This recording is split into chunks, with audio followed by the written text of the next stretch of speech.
चलिए मेरी बात को जरा ध्यान से सुनो। ईबीसीएल ईसीआईपीएल के अंदर अब हम एक अमेंडेड चैप्टर करने वाले। क्या करने वाले एग्जैक्टली? अमेंडेड। एक्चुअली वो अमेंडेड भी नहीं, रिप्लेस्ड है। क्या है? रिप्लेस्ड। आप जानते हैं अमेंडमेंट का मतलब क्या होता है? कि कोई एग्जिस्टिंग लॉ है उसमें थोड़ा बहुत चेंज कर दिया जाए। और एक होता है रिप्लेसमेंट। रिप्लेसमेंट का मतलब पुराना खत्म और नया आ गया। जैसे companies act 1956 is replaced by companies act 2013। आप ऐसे थोड़ी कहेंगे कंपनीज एक्ट 1956 में अमेंडमेंट हुआ।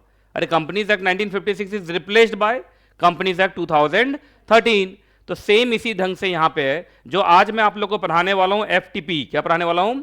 FTP, foreign trade policy and procedure. That is new FTP 2023। मतलब पुराना जो एफटीपी था, एफटीपी 2015 से 2020 वाला, वो आपका खत्म हो गया, रिप्लेस्ड हो गया। किससे? एफटीपी 2023 से। तो सबसे पहले मैं आप लोगों को बताऊं, कुछ बच्चे पुराना बुक लेके आए हुए हैं और उस बुक में एफटीपी चैप्टर खोल के बैठे हुए हैं। अगर एक बार बताइए, अगर मुझे पुराना वाला पढ़ाना होता तो आज मैं क्लास क्यों ले रहा हूं? बैच तो कंप्लीट हो चुका है। एफटीपी तो मैं करा चुका था पहले। तो एफटीपी ऑलरेडी हो चुका था, लेकिन ये लास्ट टाइम में आईसीएसआई ने अपने सप्लीमेंट में इसको दिया और उन्होंने बताया दिसंबर अटेम्प्ट से ही, दिसंबर अटेम्प्ट भी है, जून अटेम्प्ट भी है, तो दिसंबर अटेम्प्ट से ही ये लागू हो चुका। इसका मतलब FTP 2023 will come in the December exam. December and onwards, जून है जो भी है, अभी चलता रहेगा। जनरली आप लोग जो फॉरेन ट्रेड पॉलिसी चैप्टर पहले पढ़ चुके हो, कितने बच्चे पढ़ चुके थे पहले? वो बेकार हो गया। कुछ बच्चे हाथ उठा रहे, हाँ हम पढ़ चुके थे, है ना। वो पूरा का पूरा क्या हो गया? बेकार हो गया। हाँ, उसके 5-10% कॉन्सेप्ट आपको मिलेंगे यहाँ पे, लेकिन 99%, 95% आपका चेंज हो गया है। चेंज क्या? रिप्लेस ही हो गया। तो I am now going to teach the new FTP. New FTP means FTP 2023, है ना। तो ये आपको इसका जो नोट्स है वो कहाँ से मिला आप लोगों को? CSNKJ CS क्लासेस ऐप से। CSNKJ CS क्लासेस ऐप पे ये इसके नोट्स भी रखे गए हैं और ये वीडियो जो अभी रिकॉर्ड हो रहा है ये भी वहीं जाएगा। और वो कहाँ मिलता है? CSNKJ CS क्लासेस में कहाँ मिलता है? आप मेन्यू में जाएंगे, मेन्यू में कहाँ मिलता है वो? Free material. ऐसे ही फ्री मटेरियल करके है, फ्री मटेरियल है ना। फ्री मटेरियल के अंदर आपको नोट्स भी मिल जाएगा और वीडियो भी मिल जाएगा। तो इसका मतलब कोई चिंता नहीं करना है। और सबसे अजीब बात है, इसको लेके मार्केट में कोई हवा ही नहीं है। ये जितने भी यूट्यूबर हैं बस वो लगे हुए हैं 20 मिनट में 20 मार्क्स, 25 मिनट में 25 मार्क्स, इसी में लगा हुआ वो लोग। कोई इस बात पे चर्चा नहीं कर रहा, क्योंकि थ्योरेटिकल चैप्टर है। आप पहले भी पढ़े होंगे एफटीपी, तो वो एकदम थ्योरेटिकल चैप्टर है, इसमें याद बहुत करना पड़ता है और बोरिंग चैप्टर है। तो बहुत सारे टीचर सोचते हैं कौन ये बोरिंग वाला उठाए, बच्चे को पुराना ही पढ़ने दो। लेकिन एक बात बताइए, आज आपको वेबसाइट दिखाऊंगा डीजीएफटी का। आप तो जानते हैं एफटीपी में DGFT is the regulator. DGFT का वहां पे भी एकदम पूरा बढ़िया से ब्लिंक करते हुए दिखा रहा है एफटीपी 2023। आईसीएसआई ने अपने सप्लीमेंट में भी क्या डाल दिया है? एफटीपी 2023। अब हाँ, वो उन्होंने सप्लीमेंट में इतने सारे पेजेस दे दिए हैं कि बच्चा कभी नहीं पढ़ पाएगा। तो उसको मैंने छोटा करके समअप करके पढ़ाने लायक और पढ़ने लायक बना दिया। और आप सबको पता होगा, नोट्स मेरे बच्चों को पसंद आते हैं, बोल्ड कर देता हूं, अच्छे से हेडिंग सब हेडिंग बना देता हूं, तो आपको पढ़ने में मजा आएगा। पर याद करना पड़ेगा, मैं पहले बोल दे रहा हूं, इसमें कोई चार्ट वार्ट नहीं बनाने वाला हूं मैं, कुछ भी कोई खास इंटरेस्टिंग फैक्ट होने वाला नहीं है। पूरा का पूरा आपको क्या करना पड़ेगा? याद करना पड़ेगा। क्या करना पड़ेगा? याद करना पड़ेगा। क्लियर है कि नहीं क्लियर है? चलो तो शुरू करें फिर। बताइए क्या पढ़ने जा रहे हैं हम लोग, जोर से बोलो। एफटीपी 2023। चलो जल्दी से बोलिए एक बार और चैप्टर का नाम, एक बार और, 3 बार नहीं बोलते। चलिए जरा जोर जोर से बताओ तो इस चैप्टर में हम क्या क्या पढ़ने वाले हैं? जोर जोर से, चिल्ला चिल्ला के।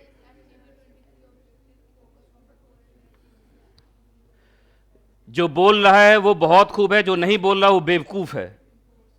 तो देख लो तुम लोग बेवकूफ हो कि बहुत खूब हो। जोर जोर से चिल्ला चिल्ला के, ऐसे भी थ्योरेटिकल चैप्टर है, चिल्ला दो, दम लगाओ।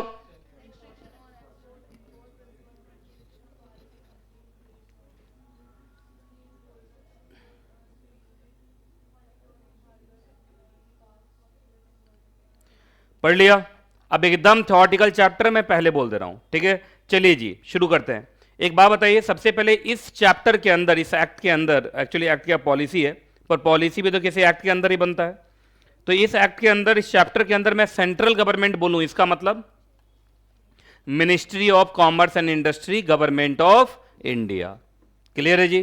तो यहां अगर इस चैप्टर में मैं अभी सेंट्रल गवर्नमेंट बोलूं तो इसका मतलब ministry of commerce and industry.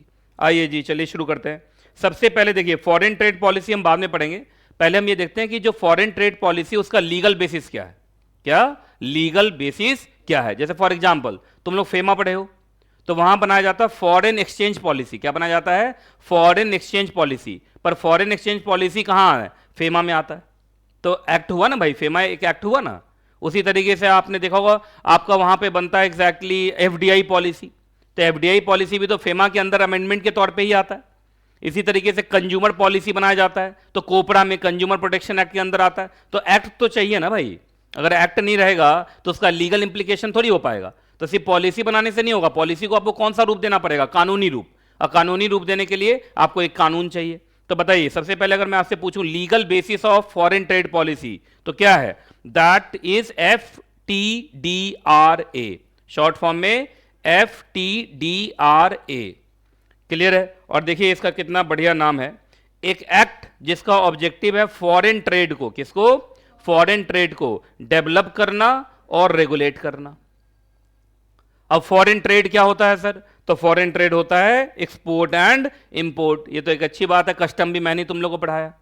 तो फॉरेन ट्रेड का मतलब इंपोर्ट एंड एक्सपोर्ट या एक्सपोर्ट एंड इंपोर्ट। तो आइए यहां लिखा हुआ ना फॉरेन ट्रेड, तो फॉरेन ट्रेड का मतलब क्या लिख लीजिए आपका? Export and import. क्लियर है कि नहीं क्लियर है? चलिए लिखिए जल्दी से। 99% बच्चा तो नोट्स ही लेके नहीं आया। नोट्स का फोटो स्टेट नहीं कराया ना?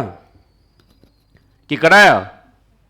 नहीं कराया, चलो अच्छी बात है। तो तुम लोग कहां से देख रहे हो नोट्स फिर? है? हमें लगा कि आप दोगे, मुझे लगा तुम लेके आओगे। दोनों क्रॉस हो गया है ना? क्या हो गया? Null and void ab initio, है ना? अब देखो वो 2 बच्ची तो लेके आई है, तो 5% ही तो रिजल्ट है, तो उस हिसाब से क्लास चल रहा है। क्या दिक्कत है? वो 2 बच्ची, बस क्लास में 2 ही बच्ची लेके आई है नोट्स, बाकी यही 2 सुपर अमीर हैं, बाकी सब भयंकर गरीब हैं। कहा सर कहीं मुफ्त का फोटो स्टेट मिलता तो हम वहां से करा लेते। पापा को बोला है सरकारी ऑफिस से फोटो स्टेट करा के ले आएंगे, है ना? पर पापा आज ऑफिस ही नहीं गए। भैया नौकरी करते हैं तो भैया को बोला कि वो सरकारी फोटो स्टेट से फोटो स्टेट करा के ले आइएगा, है ना? पर ऐसा कुछ भी नहीं हुआ। चलो मैं समझता हूँ, तुम लोग की सारी कहानी समझता हूँ कि तुम लोग का सोर्स कहाँ कहाँ है कि नहीं? चलिए जी अब देखो जरा ध्यान से सुनते जाओ। अच्छा जो ऑनलाइन वाले बच्चे हैं जल्दी बताइए आप लोग कहाँ से पढ़ रहे हैं? कहा जितना पढ़ा रहे हैं उतना ही हम पढ़ रहे हैं, है ना? CS NKJ CS classes app पे जाइए, आपको नोट्स मिल जाएगा फ्री मटेरियल के अंदर, वहीं से देख रहे हैं ना आप लोग। चलो आओ तो बताइए जल्दी से इसको क्या बोलूँ? फटरा? फटरा बोलना अच्छा नहीं लगेगा, तो FTDRA बोलूंगा। क्या बोलूंगा? FTDRA। FTDRA क्या हो गया? Foreign trade development and regulation act, है ना? याद रखिएगा FTDRA एक लॉ है जो किसको गवर्न करता है? इंपोर्ट एंड एक्सपोर्ट को। अब तुम्हारे दिमाग में क्वेश्चन आएगा सर इंपोर्ट एक्सपोर्ट तो कस्टम से गवर्न होता है। अरे कस्टम तो टैक्स लेता है ना मात्र। अच्छा बताइए कस्टम जो एक्ट है क्या वो मतलब पूरे के पूरे इंपोर्ट एक्सपोर्ट का हर चीज बताता है? वो नहीं, प्रोसीजर तो नहीं बताता, वो सिर्फ क्या लेने के लिए बैठा हुआ है? टैक्स। तो जो टैक्सेशन मैटर है रिगार्डिंग एक्सपोर्ट एंड इंपोर्ट वो कहां से चलता है? कस्टम एक्ट से। लेकिन एग्जैक्ट प्रोसीजर चाहिए कि कैसे फॉरेन ट्रेड होगा, तो उसके लिए आपको कहां आना पड़ेगा? FTDRA। क्लियर है जी? तो सुनो, भारत में जितने भी फॉरेन ट्रेड होंगे उसका पूरा फ्रेमवर्क कहां मिलेगा आपको? FTDRA के अंदर मिलेगा। और आपको क्या लगता है FTDRA अकेले है या FTDRA विद रूल्स है? तो FTDRA कब पास हुआ? 1992 में, और 1 साल के बाद ही क्या बना दिया गया? FTDR rules. क्या बना दिया गया? FTDR रूल्स, है ना? तो रूल्स का मतलब FTDR रूल्स, याद रहेगा, foreign trade development and regulation rules. आ जाइए।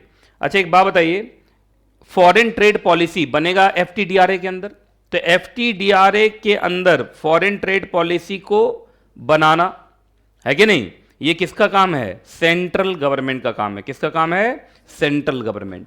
तो बताइए इंडिया में फॉरेन ट्रेड पॉलिसी कौन बनाता है? Central government, that is ministry of commerce and industry. Clear है जी? बाकी फॉरेन ट्रेड का रेगुलेटर कौन है भारत में? DGFT। कौन है? DGFT। DGFT is the regulator. DGFT is the regulator of foreign trade. Clear है? लिखते जा रहे हो ना? ठीक है। अब जिनके पास नोट्स नहीं है वो बाद में फिर इस वीडियो को देखना और फिर उसको उतारना। तो बताइए एफटी का मतलब फॉरेन ट्रेड। तो भारत में फॉरेन ट्रेड को कौन रेगुलेट करता है? F T D R A को कौन चलाता है भारत में? डीजीएफटी। डीजीएफटी का मतलब डायरेक्टरेट ऑफ, नहीं एक्चुअली डायरेक्टरेट ऐसे, director general of foreign trade ज़्यादा अच्छा है। Director general of foreign trade. Directorate बोल दिया इसका मतलब ऑफिस का नाम ले लिया। क्या नाम ले लिया? वो ऑफिस का। चलिए अब देखिए F T D R A का ऑब्जेक्टिव देखो, तो उसके नाम में पूरा ऑब्जेक्टिव था। तो देखो ना, फॉरेन ट्रेड को डेवलप करना, फॉरेन ट्रेड को रेगुलेट करना। अच्छा, फॉरेन ट्रेड का मतलब एक्सपोर्ट एंड इंपोर्ट। मैं पहले एक्सपोर्ट बोल रहा हूं, क्यों? क्योंकि हमारा ऑब्जेक्टिव है एक्सपोर्ट को बढ़ावा देना और इंपोर्ट को मात्र फैसिलिटेट करना। एक्सपोर्ट, अच्छा बताइए, इंपोर्ट को बढ़ावा देना हमारा ऑब्जेक्टिव है। हम तो क्या चाहते हैं? Self dependent. तो हम तो चाहते हैं कि इंपोर्ट हो ही ना, लेकिन अगर इंपोर्ट हो रहा है, बहुत बार इंपोर्ट करना पड़ता है, क्या करेंगे आप? तो उसको फैसिलिटेट करेंगे कि इंपोर्ट होने में परेशानी ना हो। और एक्सपोर्ट को तो क्या करेंगे हम? ऑगमेंट करेंगे। ऑगमेंट का मतलब बढ़ावा देंगे। क्या देंगे? बढ़ावा देंगे। देखो यहां पर लिखा हुआ है, इस एक्ट का ऑब्जेक्टिव है डेवलप करना और रेगुलेट करना। किसको? फॉरेन ट्रेड को। कैसे भाई, कैसे आप डेवलप करेंगे, कैसे रेगुलेट करेंगे? तो उसके लिए सबसे पहले इंपोर्ट को क्या करेंगे? फैसिलिटेट करेंगे। इंपोर्ट को क्या करेंगे? फैसिलिटेट। लेकिन एक्सपोर्ट को फैसिलिटेट करेंगे या ऑगमेंट करेंगे? ऑगमेंट का मतलब बढ़ावा देना, लिख लो। ऑगमेंट का मतलब बढ़ावा देना। ठीक है, नोट्स लेके आए नहीं हैं सर? दूसरे के मुंह पर लिख दे क्या सर? अपने हाथ पर लिख दें क्या? है, कहां लिखोगे? अच्छा, कोई रजिस्टर्ड कॉपी नाम का भी चीज नहीं है तुम्हारे पास, तो उस पर तो लिख ही सकते हो। ऑगमेंट का मतलब क्या होता है? बढ़ावा देना। कहा सर बाद में जब वीडियो देखेंगे तो हम कर लेंगे, छोड़िए ना सर। ऐसे भी चैप्टर थ्योरेटिकल है ना, जल्दी जल्दी खत्म कीजिए मात्र आप, है ना। ऐसे भी बस एक हम ही लोग हैं एनकेजी हैं जो पढ़ रहे हैं, बाकी लोग तो 20 मिनट में 20 मार्क्स का रिवीजन मैराथन देख रहा है। 20 मिनट में 20 मार्क्स, तो 100 मिनट में 100 मार्क्स। तो ऐसे ऐसे मैराथन यूट्यूबर सब कर रहा है अभी, उछल उछल के, है ना। बस फॉरेन ट्रेड पॉलिसी नहीं पढ़ा रहा है। चलिए जी, अब मेरी बात को जरा ध्यान से सुनिएगा। तो जल्दी जल्दी बताओ, थोड़ा याद करते चलें तो ज्यादा अच्छा नहीं होगा? ऐसे भी थ्योरेटिकल चैप्टर है। बताइए F T D R A का ऑब्जेक्टिव बताइए। तो सर उसके नाम में लगा हुआ है फॉरेन ट्रेड को डेवलप करना, फॉरेन ट्रेड को रेगुलेट करना। और सर फॉरेन ट्रेड का मतलब इंपोर्ट एंड एक्सपोर्ट। तो इंपोर्ट को फैसिलिटेट करना और एक्सपोर्ट को ऑगमेंट। ऑगमेंट का मतलब बढ़ावा देना। ठीक है जी। तो अगर मैं गिनूं तो लगभग 4 ऑब्जेक्टिव तुम लिख दोगे। बोलो 4 ऑब्जेक्टिव क्या क्या? बोलो, अरे बोलो यार, 4 ऑब्जेक्टिव क्या क्या है? सर फॉरेन ट्रेड को डेवलप करना, सर फॉरेन ट्रेड को रेगुलेट करना, सर इंपोर्ट को फैसिलिटेट करना, सर एक्सपोर्ट को ऑगमेंट करना। याद रहेगा। चलिए अब आइए आगे, एफटीपी के बारे में बात करते हैं। अच्छा, एफटीपी क्या है पहले बताइए। क्या ये कानून है? नहीं नहीं, ये कानून नहीं है। लेकिन यही जब एफटीडीआरए के अंदर अमेंडमेंट के तौर पे जाएगा तो जाके वो क्या बन जाएगा? कानून, है ना। जब तक वो एफटीडीआरए के अंदर अमेंडमेंट होके ना घुसे तब तक तो मात्र एक पॉलिसी है। अच्छा, लेकिन इसी पॉलिसी को एफटीडीआरए अगर लीगल इंपॉर्टेंस दे दे, तो कहा कि foreign trade policy will be treated as good as law, तब तो फिर वो भी क्या माना जाएगा? लॉ माना जाएगा। क्लियर है कि नहीं क्लियर है? आइए तो देखो यहां लिखा हुआ एफटीपी का काम है मात्र एक क्या देना? फ्रेमवर्क देना of rules and procedures for, फिर वही फॉर किसके लिए? Export and import. क्लियर है? और फिर मैं बार बार बोलूंगा, ये बोलेगा दोनों के बारे में, इंपोर्ट एंड एक्सपोर्ट, पर अंदर क्या रखेगा? एक्सपोर्ट। इसको सिर्फ एक्सपोर्ट को क्या देना? बढ़ावा। अच्छा, इंपोर्ट के लिए अगर नेगेटिव बोल दे तो दूसरे देश गुस्सा हो जाएंगे। नहीं समझ में आया? अरे भाई वर्ल्ड ट्रेड चल रहा है ना भाई, इंटरनेशनल ट्रेड चल रहा है, सुना है ना? जो ग्लोबलाइजेशन है, ग्लोबलाइजेशन में आप ऐसा बोल सकते हो हम इंपोर्ट को नहीं होने देंगे, तो ठीक है, तो दूसरा देश भी बोलेगा तू एक्सपोर्ट कर, हम अपने यहाँ इंपोर्ट नहीं होने देंगे। आप समझ नहीं रहे हो, ऐसे में ग्लोबलाइजेशन बिगड़ेगा। तो ये जब लैंग्वेज लिखते हैं ना तो बड़ा बैलेंस लिखते हैं। नहीं नहीं, इंपोर्ट को भी फैसिलिटेट करेंगे, पर दिल के अंदर कौन है? एक्सपोर्ट को बढ़ावा देंगे, इंपोर्ट को लिख लिख के छोड़ रहा है बस। अब तुम देखो ना, यहां पे लिखा है एक्सपोर्ट एंड इंपोर्ट दोनों लिखा है, अब फिर बाद में लिख दिया a set of incentive for promoting export. बोल दिया ना, क्या बोला? कि अगर आप एक्सपोर्ट करोगे तो हम आपको क्या देंगे? इंसेंटिव देंगे। अच्छा, इंपोर्ट पे इंसेंटिव नहीं देंगे, इंपोर्ट पे बस फैसिलिटेट कर देंगे। बात समझ में आ रही कि नहीं आ रही? जैसे मेरे नजर में सीए का बच्चा, सीएमए का बच्चा बच्चा है कि नहीं? लेकिन सीएस का बच्चा मेरे लिए बच्चा है या मेरा लाइफ ही वही लोग है? अरे मेरा लाइफ ही वही है, सच में मेरे पास कोई और नहीं है कि नहीं? तो देखो भाई, अब मैं सीए और सीएमए के खिलाफ नहीं बोलूंगा, पर प्यार भी नहीं करूंगा। लेकिन सीएस के बच्चों से मैं प्यार करूंगा। सही बोल रहा हूं कि नहीं बोल रहा हूं, पहले बताइए आप। क्योंकि मेरा तो ऑल इन ऑल सीएस का ही बच्चा है ना भाई, मेरा तो करियर ही सीएस का बच्चा है। तो वही वाली बात है। तो ये नहीं कि मैं सीएस के बच्चों से प्यार कर रहा हूं तो सी और सी डब्ल्यू को गाली दे दूंगा, ऐसा नहीं है। तो इसी तरीके से ये इसके मन में कौन चलता है, एक्सपोर्ट, लेकिन इंपोर्ट के बारे में टेढ़ा भी नहीं बोलेगा। क्लियर है कि नहीं क्लियर है? आइए अब आगे बढ़ें। चलो, फॉरेन ट्रेड पॉलिसी क्या है? बोलो। सरकार की पॉलिसी, मतलब फॉरेन ट्रेड पॉलिसी आप देख के आप समझ जाएंगे कि सरकार की पॉलिसी फॉरेन ट्रेड को लेके आजकल क्या है। ठीक है, तो ये लोग एकदम साफ नजर आ रहा है कि एक्सपोर्ट को बढ़ावा देना चाहते हैं। क्लियर है जी? अब देखिए, ये फॉरेन ट्रेड पॉलिसी के अंदर बेसिकली ये लोग क्या लेके आते हैं? तो ये लोग लेके आते हैं स्कीम्स। कैसे स्कीम्स? इंपोर्ट को बढ़ावा देने वाला या एक्सपोर्ट को बढ़ावा देने वाला? एक्सपोर्ट को बढ़ावा देने वाला, है ना। और इसमें सबसे ज्यादा इंपॉर्टेंट कौन होगा पहले बताओ? एक्सपोर्टर। एक्सपोर्टर को मेन समझते हैं। और एक्सपोर्टर के साथ क्या रखेंगे? ये एक्सपोर्टर पे विश्वास रखेंगे। एक्सपोर्टर के साथ क्या करेंगे? पार्टनरशिप करेंगे। तो एक्सपोर्टर के खिलाफ रहेंगे या एक्सपोर्टर के साथ रहेंगे? इसी तरह आपको कभी कभी नहीं लगता है कि आईसीएसआई को, जो हम प्राइवेट कोचिंग वाले हैं, उनके साथ थोड़ा सा रहना चाहिए, है ना। आप उनकी जो पॉलिसी बनती है आप देखिएगा, उनकी पॉलिसी बनती है बस गिने चुने 4-5 चाटुकार जो लोग होते हैं, जो आईसीएसआई में बैठे होते हैं, है ना, नॉन डिजर्विंग लोग, बस उन्हीं को बैठा बैठा के मीटिंग कर करके वो स्टूडेंट के लिए पॉलिसी बनाते हैं। लेकिन हम लोग प्राइवेट कोचिंग वाले हैं, तुम लोग बहुत मेहनत करते हैं, क्योंकि हमें मालूम है हम मेहनत करेंगे तभी बच्चा एडमिशन लेगा, है कि नहीं। हम बच्चों को सारी सर्विस देते हैं, वो तो सरकारी है। तो उनको नहीं लगता कि हमें बुलाना चाहिए उनको मीटिंग में कि आप बताओ कि सीएस के बच्चों को क्या दुख है, क्या परेशानी है। क्योंकि वहां जो चाटुकार लोग हैं वो तो आईसीएसआई के खिलाफ बोलेंगे नहीं ना, वो एग्जीक्यूटिव डायरेक्टर हो गए, हम इंडिपेंडेंट डायरेक्टर हैं। हमारा क्या कर लेगा आईसीएसआई? बताइए, अगर मैं आईसीएसआई खिलाफ, मतलब आईसीएसआई की मीटिंग में भी जाके बोल दूं कि बच्चों के साथ आप गलत कर रहे हो, तो क्या कर लेगा आईसीएसआई? मेरा मेंबरशिप नंबर छीन लेगा। ठीक है, जा छीन ले। अगर मैं टीचिंग में बहुत बड़ा नाम है मेरा, तो आप क्या कर लोगे? बहुत सारे सीए ने अपना मेंबरशिप नंबर छोड़ दिया। आपने सुना होगा एक सीए के टीचर है परवीन शर्मा, अकाउंट्स के, वो सीए के बच्चों के फेवर में बोले उसका मेंबरशिप नंबर छीनने के लिए, कल ले जाओ। तो मैं मेंबरशिप नंबर से कोई फर्क ही नहीं पड़ता, मेरा नाम ही सबसे बड़ा ब्रांड बन चुका है। तो वही वाली बात है। आप बात समझ रहे नहीं समझ रहे हैं? तो आप चाहते हैं एक्सपोर्ट का बढ़ावा दें और एक्सपोर्टर पे छापा मार मार के उसको परेशान करोगे, तो क्या एक्सपोर्ट हो पाएगा इस देश में? कि एक्सपोर्टर को थोड़ा, एक्सपोर्टर आपके नज़र में अच्छा होना चाहिए कि नहीं होना चाहिए? पहले बताइए। एक्सपोर्टर को लेके आपका हार्ट एकदम क्लीन होना चाहिए कि नहीं होना चाहिए? इसी तरीके से सच बोलता हूं, आईसीएसआई को भी ये जो कुछ चाटुकार लोग बैठे हुए हैं उनको छोड़ के हम लोगों को, मतलब मैं ही नहीं, और भी जो सीएस इंडस्ट्री के लोग हैं वो सबको बुलाना चाहिए मीटिंग में। और उसमें सबसे पहले मैं बोलूंगा सीएसडब्ल्यूटी बनकर। तुम भी बोलोगे, मैं भी बोलूंगा, सब बोलता है कि सर सीएसडब्ल्यूटी बच्चों को एक तरीके से धोखा है। सीएसडब्ल्यूटी में आप इजी से पास करा देते हैं और एग्जीक्यूटिव में एकाएक इतना टफ कर देते हैं कि बच्चों को धोखा मिलता है। नहीं मिलता है? पहले बताइए आप। और 4-4 महीने पे जो एग्जाम लेने लगा, ये लोग गलत कर रहा है कि नहीं कर रहा है? सीएसडब्ल्यूटी के बाद एग्जीक्यूटिव का पहला अटेम्प्ट 1 साल के बाद होना चाहिए।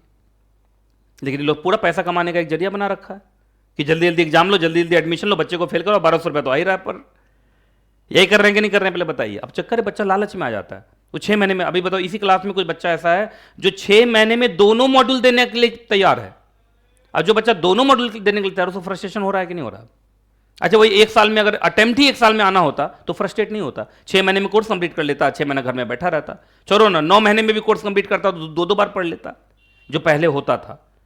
ये लोग बहुत खराब कर रहे हैं। जो सच बोलो तो मैं यही बोल रहा हूं। और एकाएक देखिए फॉरेन ट्रेड पॉलिसी लेके आया ये लोग, मतलब एकाएक लेके आए हैं, बोले दिसंबर अटेम्प्ट में लग जाएगा। अब बताओ ये गलत काम कर रहा है कि नहीं कर रहा है? सप्लीमेंट लाते हैं, इतना लंबा चौड़ा सप्लीमेंट लाते हैं। अब इतना भी क्या है यार, जितना तुम्हारा सिलेबस है उसका 10% 20% तो सप्लीमेंट होता है। तो कौन बच्चा पढ़ लेगा बाद में सप्लीमेंट एग्जाम टाइम में? बताइए आप। तो ये लोग बस ऐसे ही है कि जब तक आप जो सच में लोग हैं, जो मार्केट में हैं, जब तक उनसे बात नहीं कीजिएगा काम नहीं चलेगा। तो आप अगर एक्सपोर्टर को बढ़ावा देना चाहते हैं, एक्सपोर्ट को बढ़ावा देना चाहते हैं, एक्सपोर्टर को गले लगाना पड़ेगा। क्लियर है कि नहीं क्लियर है? पहले बताओ। आइए चलो बताओ, फॉरेन ट्रेड पॉलिसी का लीगल बेसिस बताओ। तो सर एफटीडीआरए कौन है? एफटीडीआरए के सेक्शन नंबर 5 में लिखा हुआ है कि फॉरेन ट्रेड पॉलिसी की भी इज्जत लॉ जैसी ही होगी। तो जब भी फॉरेन ट्रेड पॉलिसी बनाया जाता है उसका सोर्स क्या है? बताओ सोर्स क्या है? बताओ सोर्स ऑफ एफटीपी बताओ सर। सेक्शन 5 ऑफ एफटीडीआरए याद रहेगा। तो तुमसे कोई पूछ ले, बताइए एफटीपी का सोर्स कौन है? तो सेक्शन 5 ऑफ द एफटीडीआरए। क्लियर है कि नहीं क्लियर है? अगला, अच्छा देखिए ये लोग कितना चालाक है आजकल। जनरली जब भी फॉरेन ट्रेड पॉलिसी बनता था 5 साल के लिए बनता था। तो जो 2015 में बना था, याद है ना, हम इससे पहले 2015 से 2020 वाला पढ़ते थे, अभी भी तुम बुक लेके आओ पुराना वाला, उसमें 15 से 20 वाला है ना।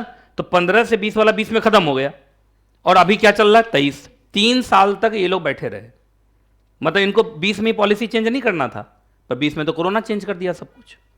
तो ये 3 साल बेचारे बैठे रहे, सरकारी काम है, और 23 में जाके चेंज किया। तो इस बार देखो क्या दिमाग लगाया है कि हम पर प्रेशर ना आए बाद में, जब मन हो तब करें। तो इन्होंने लिख दिया है ये 1 अप्रैल 2023 से लागू होगा, और तब तक चलेगा जब तक कि हमारा मन इसको अमेंड करने का ना हो। ये देखा क्या लिखा, क्या इन्होंने लिखा 5 साल 23 से 28 लिखा क्या ऐसे? अगर 2023 से 2028 लिखते तो 28 में प्रेशर आ जाता इनको बदलने का। तो इन्होंने कहा तब तक चलेगा जब तक कि हम आपको क्या ना कर दें, जब तक हम इसको नया वाला को स्पेसिफाई ना कर दें, या हम इसमें क्या ना कर दें, अमेंडमेंट ना कर दें। तो अब ये चलता रहेगा। तो वो जो था ना तरीका 2010 से 2015, 15 से 20 खत्म, अब ये पंचवर्षीय योजना नहीं रहा, ये मनमाफिक योजना रहा। मतलब ये योजना तब तक है जब तक कि हम इसको रिप्लेस ना। अब इनका मन होगा 2040 में रिप्लेस करने का, तो 2040 तक यही चलता रहेगा। समझ रहे हैं आजकल कैसे चल रहा है सरकार? चलिए, अच्छा एक बात बताइए, एफटीपी एक बार जो बना दिया, क्या उसको अमेंड किया जा सकता है? एकदम अमेंड किया जा सकता है। Section number 3 and section number 5 में किसको पावर दिया गया है? सेंट्रल गवर्नमेंट को पावर दिया गया है कि वो चाहें तो एफटीपी में अमेंडमेंट भी कर सकते हैं। अच्छा, अमेंडमेंट वो अपने मर्जी से करेंगे या पब्लिक इंटरेस्ट में, और कैसे करेंगे? Bye NIOG। NIOG का मतलब नोटिफिकेशन इन ऑफिशियल गजट। ऑनलाइन वाला बच्चा कुछ नहीं बोल रहा है, कहा सर बोरिंग। अभी तो बोरिंग स्टार्ट ही नहीं हुआ है, अभी तो एकदम इंटरेस्टिंग चल रहा है। कुछ देर के बाद तुम्हारे आंख से आंसू गिरना स्टार्ट होगा, है कि नहीं? तो बताइए क्या अमेंड भी हो सकता है? बोलो यस, अमेंड भी हो सकता है, उसमें कोई दिक्कत वाली बात नहीं है। अब यहां से शुरू होता है तुम्हारा क्या एग्जैक्टली याद करने वाला, ठीक है। चलिए, सबसे पहले एफटीपी 2023 का ऑब्जेक्टिव, क्या क्या ऑब्जेक्टिव है भाई? तो देखो, अब जितने भी ऑब्जेक्टिव मैं बताऊंगा ना, सब फिर से आने वाला नीचे। तो इसको सिर्फ थ्योरेटिकली पढ़ के छोड़ दूं, या पहले पीछे पढ़ा दूं, वापस इस पे आ जाऊंगा, वापस मैं इसमें आ जाऊंगा, छोड़ो इसको, ठीक है। ये एफटीपी 2023 ऑब्जेक्टिव अभी आपको समझ में नहीं आएगा कोई भी वर्ड इसमें, क्योंकि सारे वर्ड्स भारी भारी हैं।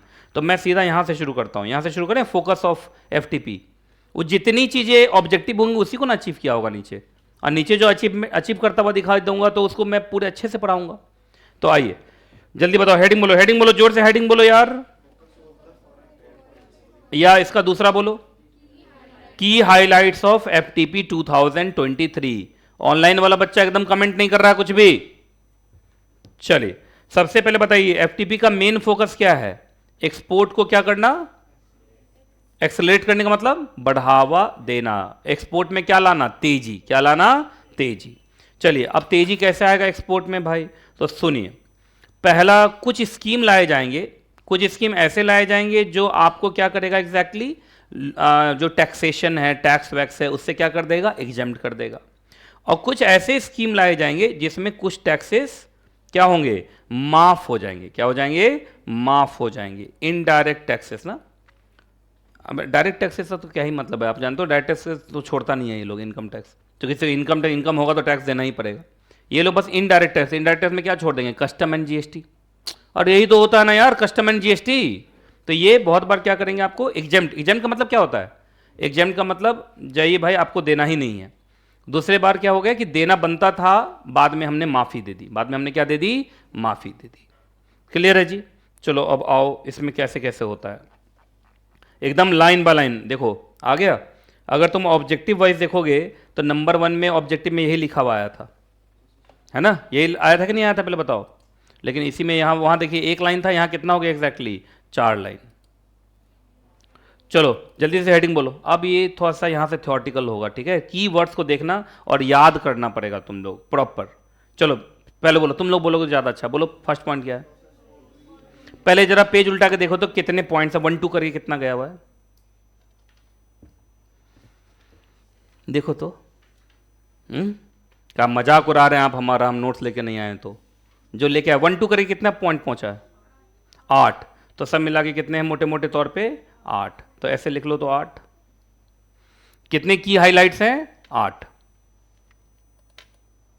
तो शुरू करें? चलो आ जाओ। सबसे पहला कौन है? प्रोसेस री इंजीनियरिंग एंड ऑटोमेशन। अब देखो दोनों में वही है, जितने भी इंपोर्ट एक्सपोर्ट के प्रोसेस होंगे, किसके प्रोसेस बताओ? प्रोसेस किसके? एक्सपोर्ट एंड इंपोर्ट के। उस प्रोसेस को री इंजीनियर किया जाएगा और उस प्रोसेस को क्या किया जाएगा? ऑटोमेट। अब ये सब करने के लिए आपको किसका इस्तेमाल करना पड़ेगा? आईटी सिस्टम का। फिर वही बात, आईटी सिस्टम में यूज भी है और मिसयूज भी है। तो आईटी सिस्टम से बुलाना अच्छा होता है या रिस्क मैनेजमेंट के साथ?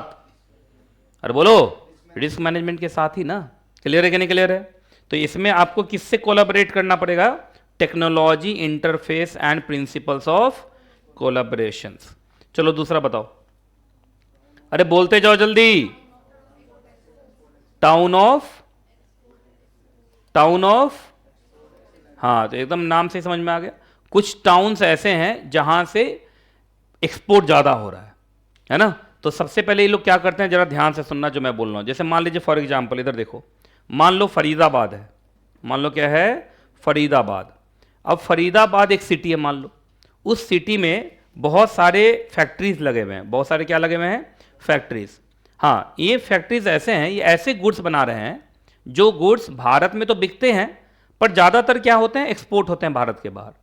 तो पहले फरीदाबाद की इन सारे फैक्ट्रीज को जोड़ा जाएगा, इनका चेक किया जाएगा कि इन्होंने इस साल में या पिछले 3 साल में कितना एक्सपोर्ट किया है, और सबका जोड़ के एक यहां पर इनका होगा थ्रेशोल्ड लिमिट। क्या होगा?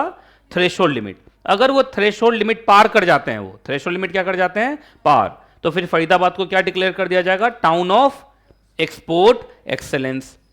अब फरीदाबाद के अंदर जितने भी होंगे, है ना, अब उन लोग को बहुत फायदा दिया जाएगा। जैसे फरीदाबाद को हो सकता है डायरेक्ट कनेक्टिविटी किससे कर दे? एयरपोर्ट से, है ना। डायरेक्ट कनेक्टिविटी क्या कर दे? एयरपोर्ट से। रेलवे को सीधा जोड़ दे एयरपोर्ट के आसपास से किसी रेलवे स्टेशन से। रोड अच्छा बना दे, है कि नहीं? तो ये सब फिर उनको क्या करने लगेंगे? वो फैसिलिटी देने लगेंगे। क्या करने लगेंगे? फैसिलिटी। जो उनको मालूम है कि इस टाउन में क्या है एग्जैक्टली स्कोप है कि यहां से और एक्सपोर्ट हो सकता है, मतलब बिना कुछ किए इतना एक्सपोर्ट हो रहा है, और सरकार अगर मदद देने लगे तो दुगुना तिगुना एक्सपोर्ट हो जाएगा। एक्सपोर्ट से तो देश को फायदा होता है, जानते ही हो। तो आओ देखते हैं कैसे कैसे। आओ, क्या बहुत सारे टाउन्स ऐसे हैं भारत में जो डायनेमिक हैं, इंडस्ट्रियल क्लस्टर्स बन चुके हैं और कंट्रीब्यूट कर रहे हैं handsomely to the India's export, मतलब उस टाउन से काफी एक्सपोर्ट हो रहा है। तो हमें क्या करना चाहिए पहले बताइए? क्या उनके पोटेंशियल को और मैक्सिमाइज नहीं करना चाहिए? करना चाहिए कि नहीं करना चाहिए पहले बताइए आप। तो अच्छा, सिर्फ उसी पे लगे रहोगे जो टाउन ऑफ एक्सपोर्ट एक्सेलेंस हैं, या नए टाउन को भी देखना शुरू करोगे कि और नए टाउन ऑफ एक्सपोर्ट एक्सेलेंस बने? अब टाउन ऑफ एक्सपोर्ट एक्सेलेंस को क्या बोलते हैं? TEE, ये बोलते हैं ना शॉर्ट में। तो क्या पुराने जो TE हैं, पुराने TEU में और फैसिलिटीज बढ़ाएंगे और नए TEE को भी खोजते चलेंगे। अब देखिए ना, देखिए जैसे फरीदाबाद, मिर्जापुर में तो एक्सपोर्ट हो रहा होगा। क्या हो रहा? कट्टा देखा है मिर्जापुर तुम लोगों ने? मिर्जापुर किस पे था? नेटफ्लिक्स पे था, अमेजन पे। देखो पता, पूरा पता है ना अमेजन पे। अब आएगा क्या? मिर्जापुर आने वाला था, सुना था 3rd या 2nd क्या आने वाला था, सीजन 3 नहीं आ रहा क्या? 2 था ना, मुन्ना भैया और कालीन भैया। अच्छा, जिन लोगों ने नहीं देखा का ये क्या हो रहा है, ये मिर्जापुर, मुरादाबाद और बनारस। वाराणसी कौन है? बनारस ही है ना। तुम लोग को वाराणसी बोलना अच्छा लगता है कि बनारस? क्या बनारस में अपनापन है ना। सब मिला कितने? 4 नए आए हैं, 4 नए टाउन्स बने हैं TEE। इसका मतलब पहले से भी बहुत सारे चल रहे होंगे, तो लिखा भी हुआ है। पहले कितने थे? 39, तो अब कितने हो गए? 39 + 4 = 43। तो बताइए भारत में अभी कितने TEE है? बोलो। 43 TEE हैं। आइए अब सुनो जरा इन लोग का, वो देखो, तुम लोगों को थ्रेशोल्ड दिखाना ना। किसी भी टाउन से कितने के गुड्स बन रहे हैं? 750 करोड़ और मोर। मतलब किसी भी जो टाउन कितना प्रोड्यूस कर रहा है गुड्स? 750 करोड़ और मोर, उसको आप TEE नोटिफाई कर सकते हैं। क्लियर है कि नहीं क्लियर है? थ्रेशोल्ड समझ में आ गया कितना है? 750 करोड़ और मोर। लेकिन एक बात बताइए, अगर हैंडलूम है, हैंडीक्राफ्ट, एग्रीकल्चर है, फिशरीज है, तो इसमें तो ज़्यादा होता नहीं है। तो थ्रेशोल्ड कितना होगा? 150 करोड़। तो ये हो गया TEE थ्रेशोल्ड। क्या हो गया? टीईई थ्रेशोल्ड, याद रहेगा। नॉर्मल गुड्स के लिए कितना? 750 करोड़ और मोर। और हैंडलूम, हैंडीक्राफ्ट, फिशरीज, इन सब के लिए कितना? एग्रीकल्चर, इन सब के लिए कितना? 150 करोड़। मतलब 150 करोड़ के 150 करोड़ या उसके बाद ही क्या समझ लेंगे, उसको टीईई बना देंगे। क्या बना देंगे? टीईई। क्लियर है कि नहीं क्लियर है? चलो अब आओ आगे। अच्छा ये बताओ, एक बार वो टीईई बन गए तो क्या क्या फायदा होगा? सर उनको तुरंत सरकार से क्या मिलने लगेगा? फाइनेंशियल असिस्टेंस मिलने लगेगा। कौन से स्कीम में? कहा सर माई, ओ माई है। कौन माई? ओ माई। MAI स्कीम का फुल फॉर्म लिख लेना, भी लिखवाता हूं, रुको। MAI scheme,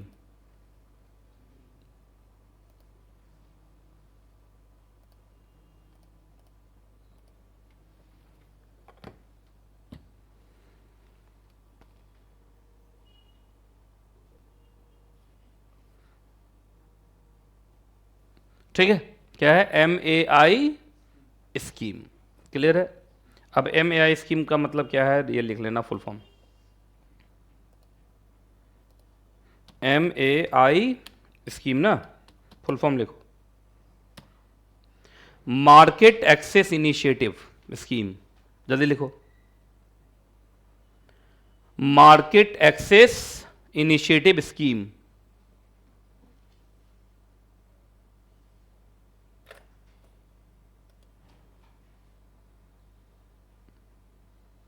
market access initiative scheme लिखा। चलो अब ध्यान से सुनो। तो ये भी हो गया क्लियर आपका। अब आइए आगे। एक तो MAI स्कीम के अंदर इनको क्या मिलना शुरू हो जाएगा, बोलो बताओ। MAI स्कीम का नाम बोलो। मार्केट एक्सेस इनिशिएटिव स्कीम के अंदर इनको क्या मिलेगा? Financial assistance. और दूसरा EPCG स्कीम। अब EPCG स्कीम कुछ देर में आने वाला, छोड़ दो। EPCG स्कीम के अंदर भी इनको CSP को फायदा मिलेगा। अभी सब क्या होता है अभी कुछ देर में आने वाला। आगे बढ़े तो बताओ, दो स्कीम का नाम बताओ। एक तो MAI स्कीम के अंदर इनको क्या मिलेगा? फाइनेंशियल असिस्टेंस मिलेगा। और दूसरा एक और स्कीम का फायदा मिलेगा, दैट इज EPCG स्कीम। चलो भाई अब आ जाओ, हेडिंग बोलो। थोड़ा हेडिंग बोला करो तुम लोग, फिर मजा नहीं आएगा, ऐसे में सब खराब हो जाएगा। बोलो बोलो जल्दी बोलो। चले एक्सपोर्टर। अब इसमें देखिए क्या है, जितने भी एक्सपोर्टर फॉर्म्स होंगे ना उसको क्या दिया जाएगा? स्टेटस। क्या दिया जाएगा? स्टेटस दिया जाएगा। और स्टेटस रिकॉग्निशन जैसे स्टार रेटिंग होता है, 1 star, 2 star, 3 star, 4 star, 5 star. अगर आप बड़े एक्सपोर्टर हैं तो क्या बन जाएंगे? 5 स्टार। थोड़े उससे कम वाले हैं तो 4 स्टार। अभी कुछ दिन में मैं पढ़ाने वाला हूँ कि कैसे स्टार तय होता है। तो जहाँ आपको स्टार मिलेगा तो star means status, star means a status. Higher the star higher will be the benefit, lower the star lower there will be the benefit. Clear है जी? चलो अगला बोलो। Promoting export from district. अभी कुछ दिन में पढ़ाने लगूंगा। जैसे अभी तुमने पढ़ा था TEE, town of export excellence, तो अब ये लोग बनाने वाले हैं डिस्ट्रिक्ट। क्या बनाने वाले हैं? District hub. ये तो लिखा हो ना, डिस्ट्रिक्ट एक्सपोर्ट हब, DEH।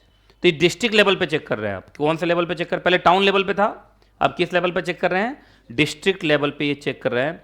और देख रहे हैं कौन सा डिस्ट्रिक्ट ऐसा है जो बढ़िया एक्सपोर्ट कर रहा है, या कौन से डिस्ट्रिक्ट में ऐसी ऐसी चीज़ें बन रही हैं, है ना, जो मुझे लगता है कि इसको एक्सपोर्ट कराना चाहिए। जैसे देखो यहाँ लिखा ही हुआ है, developing district as export hub. लिखा हुआ है कि नहीं लिखा हुआ है? चलिए ध्यान से सुनो। अरे ये MS वर्ड है, ये क्या है? ये तो बड़ा अजीब सा बन गया। देखो ये तो ये मुझे लगता है ना तुम, हाँ तभी ये हालत है तो PDF से क्यों बनाया? MS वर्ड को डायरेक्टली क्यों नहीं डाला? हाँ तो ये इस देख नहीं लो, इसका मतलब यहाँ पे वो वायरस है, इसमें वायरस की वजह से ये परेशान कर रहा है। चलिए जल्दी बताओ, हेडिंग बोलो, ये एग्जाम में आ सकता है। Developing district as export hub. अब देखिए एक डिस्ट्रिक्ट को क्या बनाएंगे? ये एक्सपोर्ट हब। अब कितना अच्छा कर रहे हैं देखो, आजकल ये डिस्ट्रिक्ट लेवल तक पहुंच चुके हैं। एक समय था दिल्ली, मुंबई, कोलकाता, चेन्नई, इसी को समझते थे लोग एक्सपोर्ट वाला, TE, town of export excellence. अब ये एकदम ग्रास रूट तक जा रहे हैं। कहाँ तक जा रहे हैं? Grass root. ग्रास रूट का मतलब डिस्ट्रिक्ट तक पहुंच रहे हैं। और हर डिस्ट्रिक्ट की कुछ ना कुछ स्पेशलिटी होती है, होती कि नहीं होती, पहले बताइए आप जरा, बताइए आप लोग कौन से डिस्ट्रिक्ट के हैं, बताइए आप लोग अपने। दिल्ली वाले को तो यही नहीं पता होता है कि कौन से डिस्ट्रिक्ट का हो। हाँ, दिल्ली वाले को नहीं पता होता है, दिल्ली में इनको यही नहीं पता कितने डिस्ट्रिक्ट हैं, पता रहता है। अगर हम लक्ष्मी नगर, लक्ष्मी नगर कौन सा डिस्ट्रिक्ट में आता है, देखो किसी को नहीं पता है ना। आप कौन से डिस्ट्रिक्ट के हो, पता नहीं, देखा। कहाँ कहाँ घर कहाँ है, गाजियाबाद। तो गाजियाबाद तो खुद ही डिस्ट्रिक्ट है, गाजियाबाद है ना, जिला गाजियाबाद नहीं बोलते हो, तो जिला का मतलब क्या हो गया, डिस्ट्रिक्ट ना। तो देखो आप कौन से, सहारनपुर डिस्ट्रिक्ट है, नैनीताल डिस्ट्रिक्ट है, नरेला डिस्ट्रिक्ट नहीं है, नरेला दिल्ली में है ना, तो वेस्ट डिस्ट्रिक्ट होगा, ऐसे ही कुछ होगा उसका नाम। आप बताओ, लक्ष्मी नगर तो शहादरा डिस्ट्रिक्ट आता है, शहादरा डिस्ट्रिक्ट होता है ये। आप शहादरा डिस्ट्रिक्ट, फरीदाबाद डिस्ट्रिक्ट होगा, शहादरा डिस्ट्रिक्ट में आता है। लक्ष्मी नगर शहादरा डिस्ट्रिक्ट आता है, लक्ष्मी नगर सिर्फ टाउन है, टाउन जैसा लगता नहीं है ऐसे। किधर का भी बता दो। होम टाउन का हाथरस, हाथरस डिस्ट्रिक्ट है। अच्छा ठीक, पहले अलीगढ़ में आता था ना हाथरस। आप बताओ, समस्तीपुर है तुम्हारा। अच्छा मुझे पता ही नहीं था इसको, समस्तीपुर डिस्ट्रिक्ट है। अच्छा, और शहादरा, और सेम डिस्ट्रिक्ट कौन है भाई दुनिया में, SAME। ऑनलाइन वाला जरा बताओ तो कौन कौन से डिस्ट्रिक्ट के हो तुम लोग, कौन सेम। शाहदरा, एक ही जगह से शाहदरा, क्या शाहदरा का बच्चा, लोकल बच्चा ज़्यादा है। साउथ वेस्ट दिल्ली, वैसे एग्जैक्ट जगह कौन है, जनकपुरी, बोकारो। अरे बोकारो तो बहुत अच्छा, बोकारो स्टील सिटी, हाथरस। हाँ, तो मैं बोकारो गया हुआ हूँ, बोकारो सेक्टर 4 है वहाँ, पाली प्लाजा हॉल है, उसके सामने ही हमारा घर भी है ना, और समस्तीपुर में भी। चलिए जी, अब जरा ध्यान से सुनो आप, तो ये लोग क्या होता है एग्जैक्टली। ऑनलाइन वाले बच्चे बताओ जब अपना अपना डिस्ट्रिक्ट, एक बच्चा बता रहा है बेगूसराय, एक बच्चा बता रहा दरभंगा, एक बच्चा बता रही है आगरा। अच्छा, आगरा का बताओ तो, आगरा के बारे में तो सब जानते हैं। अगर आगरा डिस्ट्रिक्ट को देखे तो बताइए उसमें पोटेंशियल कौन से गुड्स में है एक्सपोर्ट होने के लिए, पेठा। अरे आगरा का पेठा नामी है ना, नहीं सब लोग पता ही नहीं है। आगरा का पेठा नामी है कि नहीं नामी है, पहले बताइए। हाँ तो देखो, तो वो क्या करेंगे, डिस्ट्रिक्ट लेवल पे पहुंचेंगे, चेक करेंगे कौन सा गुड्स ऐसा है जो ज़्यादा बन रहा है और एक्सपोर्ट हो सकता है। तो पेठा, पेठा की ब्रांडिंग ऐसे करेंगे कि वो एक्सपोर्ट होने लगे, क्या होने लगे, एक्सपोर्ट होने लगे। और बोलो, और बताओ अपने अपने डिस्ट्रिक्ट का बताओ कुछ स्पेशलिटी।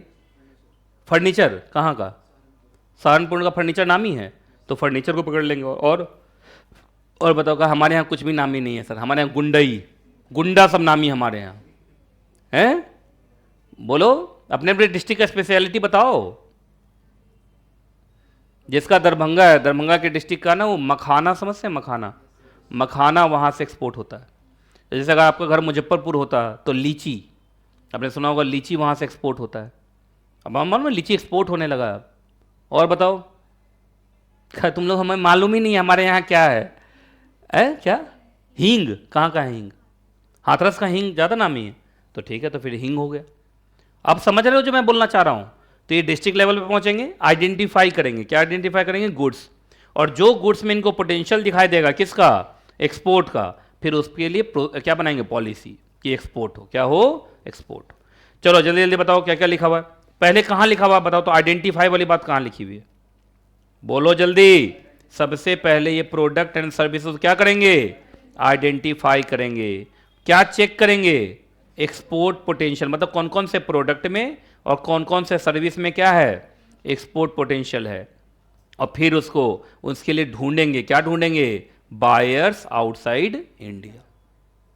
क्लियर है कि नहीं क्लियर है, पहले बताओ आप। चलिए जी, अब बताइए डिस्ट्रिक्ट लेवल पे क्या बनाया जाएगा, बोलो। हर डिस्ट्रिक्ट लेवल पे क्या बनाया जाएगा, DEPC, DEPC बनाया जाएगा। क्या बनाया जाएगा, DEPC, फुल फॉर्म बोलो। अरे बोल लो भाई, याद करना है तुम लोग को, मेरा तो कोई काम ही नहीं इस चैप्टर में। DEPC है ना, हर डिस्ट्रिक्ट में क्या बनाया जाएगा, DEPC। बताओ DEPC में का चेयरमैन कौन होगा, तो सर DEPC का चेयरमैन होगा उस डिस्ट्रिक्ट का कलेक्टर या DM या DC, DC का मतलब डिस्ट्रिक्ट कलेक्टर ही है। अच्छा, को चेयर कौन करेगा? को चेयर का मतलब हो गया वाइस चेयरमैन, समझे एक तरीके से। कौन करेगा? जो डीजीएफटी का रीजनल अथॉरिटी होगा। अरे डीजीएफटी का ऑफिस होगा ना हर डिस्ट्रिक्ट में, तो उसका जो रीजनल, या मान लीजिए हर डिस्ट्रिक्ट में नहीं है तो उस स्टेट में तो होगा, रीजनल ऑफिस तो होगा। अगला बोलो, और क्या, और भी कुछ अदर स्टेक होल्डर्स होंगे जो मेंबर्स बनेंगे। तो एक बन गया चेयरमैन, एक बन गया वाइस चेयरमैन, और बाकी रह गया मेंबर। ऐसे लिख लेना। ठीक। अच्छा बताइए, डीईपीसी का क्या काम है बताओ? इनका वही काम है, सबसे पहले प्रिपेयर करेंगे और इंप्लीमेंट करेंगे क्या? डिस्ट्रिक्ट लेवल का एक्शन प्लान। कैसा action plan? Export action plan. ठीक है जी। देखो मैंने बता ही दिया, यहां पर बोला ना, हर डिस्ट्रिक्ट में से क्या निकालना है? कम से कम 2-3 हाई पोटेंशियल प्रोडक्ट सर्विस निकालना है, और उसके लिए कंप्रिहेंसिव प्लान बनाना है फॉर एक्सपोर्ट। समझ में आया कि नहीं? आप पहले बताइए। आप, एक बच्चा वहां से बोल रहा है, प्रियांशु कुमार सिंह, सर बेगूसराय और प्रोडक्ट का नाम लिखा है क्राइम। तो ठीक है ना, उसका भी कॉम्प्रिहेंसिव प्लान बना के क्राइम को एक्सपोर्ट कर दो, तो कम से कम हमारा देश तो बच जाएगा। नहीं, ऐसे एक ऐसी पॉलिसी नहीं आनी चाहिए सारे क्रिमिनल को उठा उठा के दूसरे देश में भेजो, खासकर पाकिस्तान बॉर्डर पर छोड़ दिया करो। या तो पाकिस्तान का आर्मी उसको खत्म कर देगा, या वो आर्मी नहीं मिला तो ये लोग जाके पाकिस्तान को खत्म कर देगा। मुझे लगता है ये ज़्यादा अच्छा है। नहीं, जितने भी देश के क्रिमिनल्स निकले उसको कहाँ छोड़ देना चाहिए? पाकिस्तान बॉर्डर पे। कहाँ पीछे मुड़ा तो हम गोली मार देंगे इंडियन आर्मी, उधर से सामने से कौन दिखेगा? पाकिस्तान आर्मी। या तो पाकिस्तान आर्मी उसको मार देगा, लेकिन पाकिस्तान आर्मी नहीं मिला तो ये लोग जाके पाकिस्तान को मार देगा। कैसा रहेगा? दोनों में हमारी जीत होगी। तो हाँ, ये भी एक एक्सपोर्ट पॉलिसी डिस्ट्रिक्ट लेवल पे बनना चाहिए, नहीं बनना चाहिए? चलो आ जाओ, अब अगला बोलो, हेडिंग बोलो। स्ट्रीमलाइनिंग क्या चीज? स्कोमेट पॉलिसी। अब स्कोमेट पॉलिसी कुछ देर में पढ़ाऊंगा, बस तुम इसका फुल फॉर्म पढ़ लो। यहां पे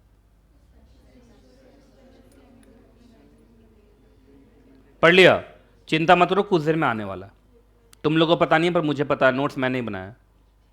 चलिए आगे, अगला बोलो।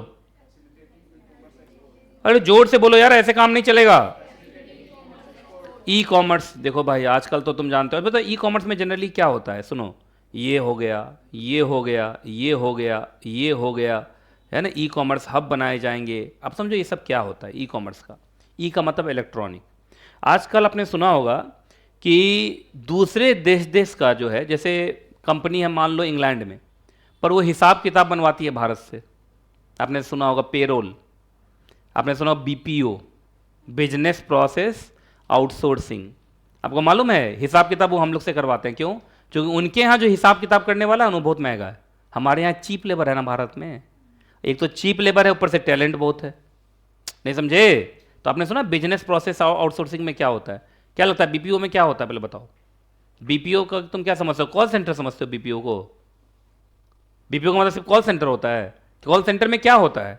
जैसे सुनो, ऐसे जैसे अमेरिका का कोई एयरलाइन एजेंसी है, मतलब एयरलाइन की कंपनी है, तो वहाँ पे एयरलाइन टाइम पर है कि नहीं है या कुछ भी है, उसका कॉल वहाँ जाता होगा।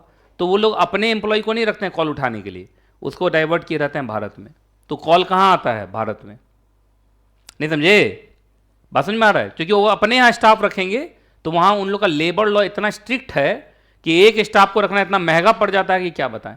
अब भारत में तो जानते हो लेबर को जैसे भी रखो, है ना, 24 घंटे में 28 घंटे काम करा लो, करने के लिए तैयार है बेचारा। तो इसलिए इसमें बिजनेस प्रोसेस, अकाउंटिंग यहाँ हो रहा है। देखो लिखा payment reconciliation, book keeping, return policy, है ना, ये सारी की सारी चीज़ें जो है वो भारत में होती है। तो बताइए यहाँ से क्या हो रहा है? सर्विस एक्सपोर्ट ही तो हो रहा है। अरे बीपीओ सर्विस एक्सपोर्ट नहीं हो रहा है, यहाँ से सर्विस एक्सपोर्ट ही कर रहे हो ना। तो यहाँ पर लिखो, ये एक तरीके का क्या है? बीपीओ। एग्जाम्पल के तौर पे क्या है? बीपीओ। बीपीओ में क्या होता है? क्या एक्सपोर्ट करते हो? प्रोडक्ट एक्सपोर्ट करते हो या सर्विस एक्सपोर्ट करते हो? और बीपीओ में सब कुछ ऑनलाइन चलता है। तो बताइए ये एक्सपोर्ट कैसा हो गया? ई एक्सपोर्ट नहीं हो गया? ई एक्सपोर्ट, इलेक्ट्रॉनिक एक्सपोर्ट। तो बताइए ये सब क्या पानी के जहाज से जाता होगा, हवा के जहाज से जाता होगा, या इंटरनेट के थ्रू जाता होगा? तो हो गया ना ई एक्सपोर्ट। तो ऐसे ई एक्सपोर्ट हब बनाए जाएंगे। मुझे लगता है ई एक्सपोर्ट हब में तुम्हारा बेंगलोर बहुत नामी है। बेंगलोर में सुना हो खूब बीपीओ चलता है। नोएडा भी खूब नामी है, नोएडा में भी बहुत सारा बीपीओ चलता है। गुड़गांव में भी बहुत सारा बीपीओ चलता है। मालूम है आपको ये सब? आप कभी गए हैं गुड़गांव? गए हैं कभी? गुड़गांव में इतना रात रात भर चलता रहता है। क्यों रात भर चलता है? क्योंकि हमारे यहाँ रात होता है, दूसरे देश में सुबह हुआ रहता है, दिन हुआ रहता है। नहीं समझे? तो वहाँ के लोग तो दिन में कॉल करते हैं, यहाँ कौन उठाता है रात में। तो इसलिए सुनाओ, गुड़गांव रात भर चलता है, तुम्हारा नोएडा रात भर चलता है, और दिल्ली 3 बजे तक, ये देखो। चलिए खैर, अगला बोलो, अगला बोलो। बताया था ना अभी कुछ देर पहले कि तुम्हें ईपीसीजी स्कीम बताऊंगा, बोला था कि नहीं बोला था? देखो आ गया ईपीसीजी स्कीम, 5 स्टार रेटिंग देना, एग्जाम में बहुत आता है।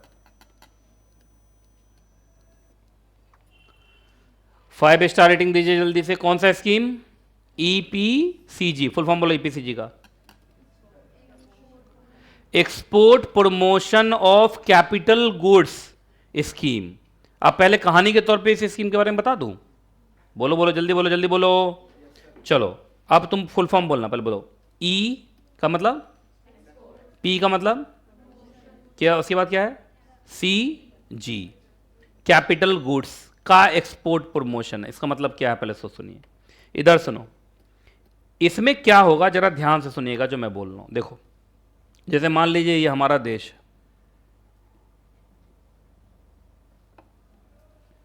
इंडिया, कोई दिक्कत? चलो मान लीजिए एज्यूम, ठीक है जी। मान लीजिए कौन है? Foreign country. कौन है? Foreign country. तो सुनो कैसे कैसे होता है ईपीसीजी में, क्या होता है। ईपीसीजी में फॉरेन कंट्री से भारत में आया कैपिटल गुड्स आया। क्या आया? Capital goods. अच्छा जब आया तो ये इंपोर्ट हुआ। तो सुनो, आपको याद होगा जब हम इंपोर्ट करते हैं तो इंपोर्ट ड्यूटी लगता है, कस्टम ड्यूटी लगता है। तो ये क्या करेंगे, ये जो इंपोर्ट किया ना आपने, इंपोर्ट ऑफ कैपिटल गुड्स, क्या किया?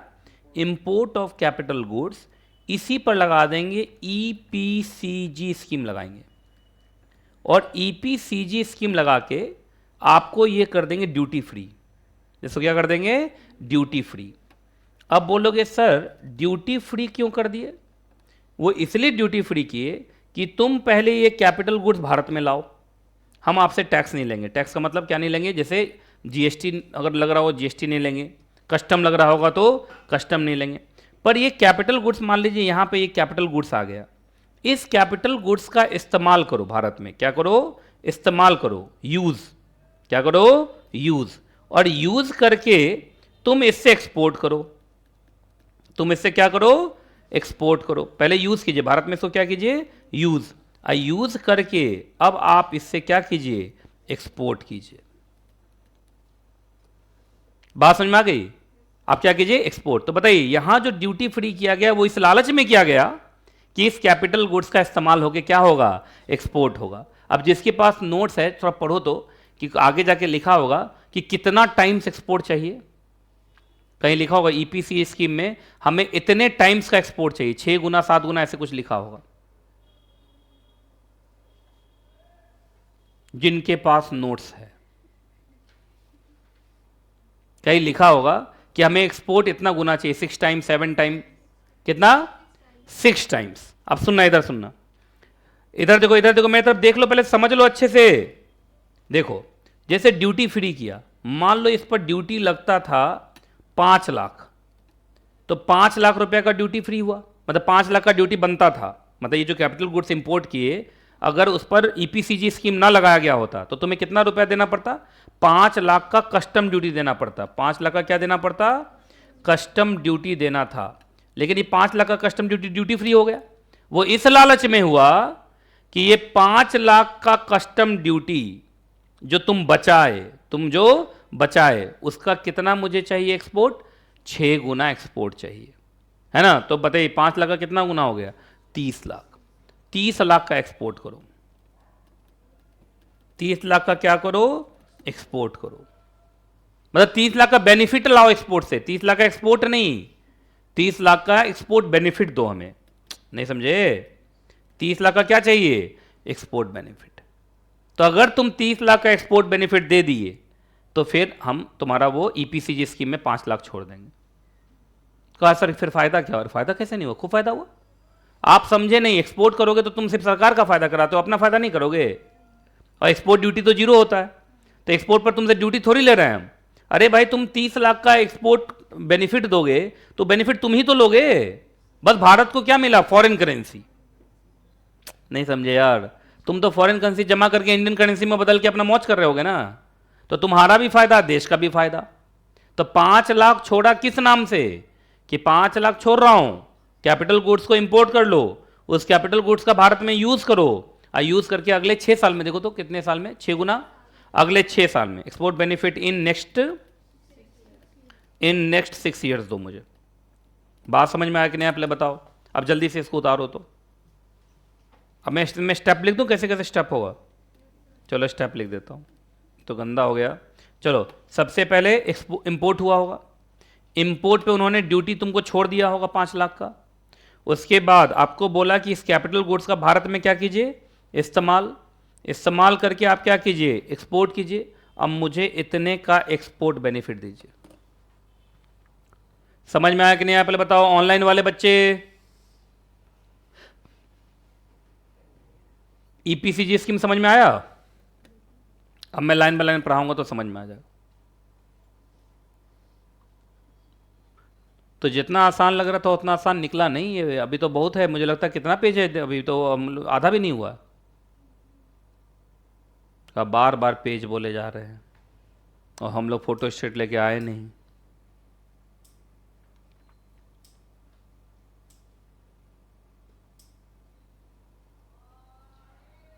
लोग मेरे पे हंसते हैं इंडिया के मैप पे, इसका तो देखो ना, इसका तो लग रहा है नल खोल दिए, ऐसा इंडिया का मैप बनाइए।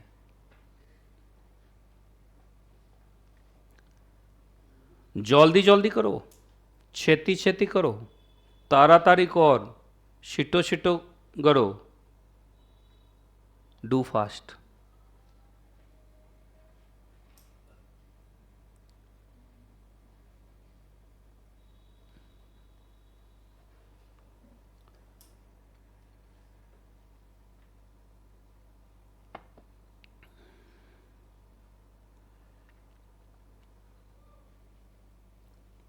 बताइए लास्ट टाइम हो रहा है ये एग्जाम में आ जाए तो ईपीसीजी स्कीम, तो ऐसे ही इंडिया बना के दिखा देंगे हम, 0 मार्क्स।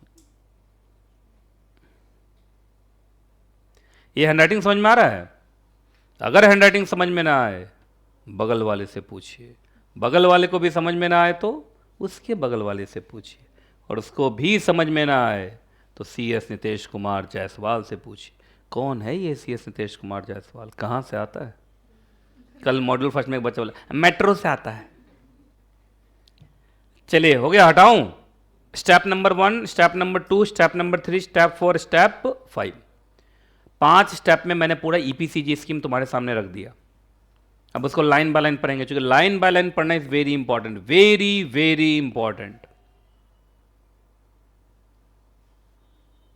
ठीक। अच्छा, जो टीचर चार्ट से नहीं पढ़, सिर्फ चार्ट से पढ़ाते हैं, लाइन बाय लाइन नहीं पढ़ाते हैं, वो ये चैप्टर कैसे पढ़ाते होंगे? जैसे कोई चैप्टर से कोई टीचर से प्राइवेट कंपनी लिख के बता देता है, पब्लिक कंपनी लिख के बता, ऐसे करता है ना यूट्यूबर सब, तो ये चैप्टर में लिख के तो नहीं बता सकते, इसमें तो लाइन बाय लाइन पढ़ना जरूरी है, तो पढ़ाते नहीं होंगे। बहुत बार जानते हो क्या बोल देते हैं वो लोग, पढ़ लीजिएगा ये तो थ्योरेटिकल है, आपको आपसे कुछ हो जाएगा, आपको समझा दिया मैंने। बच्चा से वाह क्या बात है, you are god of law. You are जब इतने सारे कोरोना के बाद गॉड ऑफ लॉ बन गए हैं तो बच्चा 5% क्यों पास कर रहा है? कोरोना से पहले कुछ ही टीचर थे, जैसे एक मैं था, एक पटेल नगर के 1-2 टीचर थे, तो दिल्ली में 3-4 ही टीचर होते थे, और कोरोना के बाद तो हर घर में टीचर हो गया, एक कैमरा लगाया बस डांस उन्स करने लगा, हो गया टीचर बन गया। तो इतने टीचर होने के बावजूद भी रिजल्ट कैसे कम हो गया? इसका मतलब ये जितने कोरोना में टीचर निकले हैं यूट्यूबर सब, ये सब बर्बाद किया है स्टूडेंट को, है ना। रिवीजन मैराथन कराएगा, वो सब अपना रिवीजन करता है, बच्चा कहाँ कर रहा है रिवीजन? रिवीजन का मजा तो तब है जब बच्चा खुद करे। नहीं कहा सर आप भी तो कराते हो, मैं क्या करूं, कराना पड़ता है। अब मैं कराते वक्त भी एक लाइन बोलता हूं कि मेरे रिवीजन कराने से तुम्हारा रिवीजन नहीं होगा, ये तो मात्र याद दिलाने जैसा है। नहीं बोलता हूं मैं, हर रिवीजन से पहले एक डिस्क्लेमर देता हूं, देता हूं, क्योंकि सच है, झूठ नहीं है वो। तो याद रखना, टीचर सिर्फ रास्ता दिखा सकता है, चलना तो तुमको खुद पड़ेगा। काम नहीं चलेंगे, गोद में उठा के लेके जाएगा टीचर। चलो, ऑनलाइन वाला बच्चा सब कुछ नहीं बोल रहा है, चलो जल्दी जल्दी मुझे बताओ, अब लाइन बाय लाइन पढ़ा दूं? आओ, ईपीसीजी स्कीम का पहले बताइए। सबसे पहले इसमें स्टेप नंबर 1 में क्या होगा बोलो?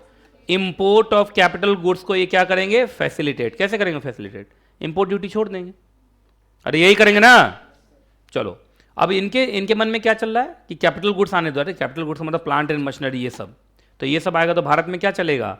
मैन्युफैक्चरिंग कॉम्पिटिटिवनेस बढ़ेगा। इसका मतलब ये हो गया मेक इन इंडिया। नहीं हो गया? Make in India. Made in India या मेक इन इंडिया? कि अपना साजो सामान लेके आओ भारत में, यहीं बनाओ, यहीं बनाओ। नहीं समझे तुम? जैसे एप्पल वाले को, एप्पल की कंपनी को क्या बोलेगा? अरे अपना पूरा फैक्ट्री उट्री लेके आ जाओ और यही फैक्ट्री लगाओ। तो क्या, हाँ कह सर फैक्ट्री लेके आऊंगा तो इंपोर्ट होगा सर, तो आप मेरे से क्या लेंगे? इंपोर्ट ड्यूटी का नहीं लूंगा, जाओ जाओ, नहीं लूंगा। पर नहीं लूंगा इस शर्त पे कि अगले 6 साल में 6 गुना मुझे एक्सपोर्ट करके दिखाओ। देखा? ये दिमाग देख रहे हो क्या चल रहा है? तुम नहीं समझ रहे हो। ये समझ पाए मैं क्या बोला? मेक इन इंडिया का मतलब क्या होता है? आप अपना सारा साजो सामान जो कैपिटल गुड्स है लेके आइए, यहीं बनाइए। यहां बनाइएगा तो यहां के लोगों को नौकरी पर रखिएगा तो एम्प्लॉयमेंट जनरेशन होगा। ऊपर से आप जब एक्सपोर्ट करेंगे तो हमें फॉरेन करेंसी मिलेगा। यही है मेक इन इंडिया। देखा वो एक शेर का फोटो होता है, मेक इन इंडिया। शेर होता है कि टाइगर होता है? वो शेर होता है ना, उसमें बहुत सारे मशीन वशीन सब लगे रहते हैं। तो यही है मेक इन इंडिया। आ जाओ लाइन बाय लाइन। सबसे पहले जब तुम इंपोर्ट करोगे तो कस्टम ड्यूटी कितना लेगा? बोल ही नहीं रहा कोई। सिर्फ कस्टम ही नहीं लेगा या आईजीएसटी कंपनसेशन से कुछ भी नहीं लेगा? No indirect tax, no indirect tax. ठीक है। अच्छा एक बात बताइए, जो जरूरी कैपिटल गुड्स भारत के बाहर से ही आए या आप थोड़ा बहुत इंडिजिनस भी ले सकते हैं? इंडिजिनस मतलब लोकल से भी, लोकल से भी ले लो, कोई दिक्कत नहीं है। जरूरी नहीं कि इंपोर्ट ही करो, आप लोकल से भी ले लो, बशर्ते, फिर बोल रहा हूं, जो भी कैपिटल गुड्स ला रहे हो उससे मुझे क्या चाहिए? एक्सपोर्ट। कितना गुना एक्सपोर्ट? 6 गुना एक्सपोर्ट। कितने साल में? अगले 6 साल में। चलो आ जाओ। कैपिटल गुड्स का मतलब क्या क्या होगा बताओ? अरे बोल ही नहीं रहा कोई। कैपिटल गुड्स का मतलब, कैपिटल गुड्स का मतलब जो चैप्टर 11 में डिफाइंड है। अब चैप्टर 11 सब क्या है वो छोड़ दो भाई, तुमको याद करना पड़े, तुम पूरा तो नहीं पढ़े हो ना। अगला, कंप्यूटर सिस्टम एंड सॉफ्टवेयर। क्यों जरूरी नहीं है उस कैपिटल गुड्स को चलाने के लिए? अरे आजकल मशीन भी जानते हो किससे चलता है? सॉफ्टवेयर से। सॉफ्टवेयर डालोगे तो मशीन शुरू हो। अगला, उसके बाद क्या सिर्फ मशीन उठा के ले आओगे? उसका ये सब टूल्स वूल्स। और उसके बाद कैटलिस्ट। कैटलिस्ट का मतलब होता है ऐसी चीज़ें जो उसको बढ़ाती हैं। जैसे नहीं बोलते हैं, जैसे तुमने देखा होगा पेट्रोल भरवाने जाओ कभी तुम पेट्रोल पंप पे, तो कहते हैं स्पीड डाल दो, स्पीड डाल देंगे। स्पीड करके होता है, वो थोड़ा सा डाल दोगे ना तो जो पेट्रोल से तुम्हारा 10 किलोमीटर चल रहा है वो 11 किलोमीटर चला जाएगा। कैटलिस्ट का मतलब क्या होता है? वो एफिशिएंसी बढ़ा देता है। क्या बढ़ा देता है? एफिशिएंसी। अच्छा अगला, जल्दी बताइए, क्या इंपोर्ट फ्री लेकिन सिर पे क्या चढ़ जाएगा? Export obligation. क्या चढ़ेगा सिर पे? Export obligation. कितना? 6 times of duties taxes and saved on capital goods. बताओ कैपिटल गुड्स कितना, हमने कितना बचाया था अपने एग्जांपल में? 5 लाख का। बताओ ड्यूटी कितना बचाया था? 5 लाख का कितना गुना? 6 गुना। कितने साल में तुमको फुलफिल कर लेना है? और 6 साल की गिनती कहां से स्टार्ट होगी? जिस दिन ऑथराइजेशन हुआ। ऑथराइजेशन मतलब कैपिटल गुड्स ला रहे हैं सर, तो पहले तुम जाओगे ना सर ईपीसीजी स्कीम लगा दीजिए सर। क्या लगा दीजिए सर इस पर? ईपीसीजी। तो जिस दिन ऑथराइजेशन आ जाएगा कि यू आर ऑथराइज, मतलब this capital goods is authorised under EPCG, उससे कितना साल? 6 साल। 6 साल में मुझे अगर 5 लाख तुम्हारा मैंने कस्टम ड्यूटी छोड़ा है तो मुझे 30 लाख का क्या चाहिए? एक्सपोर्ट ऑब्लिगेशन चाहिए। याद रहेगा। अच्छा ये बताइए, 6 साल के बाद ही चेक करोगे या बहुत बार एवरेज एक्सपोर्ट ऑब्लिगेशन भी चेक कर लोगे? बताओ तो क्या होता है एवरेज? अच्छा बताओ, 6 साल में 30 लाख तो 1 साल में कितना?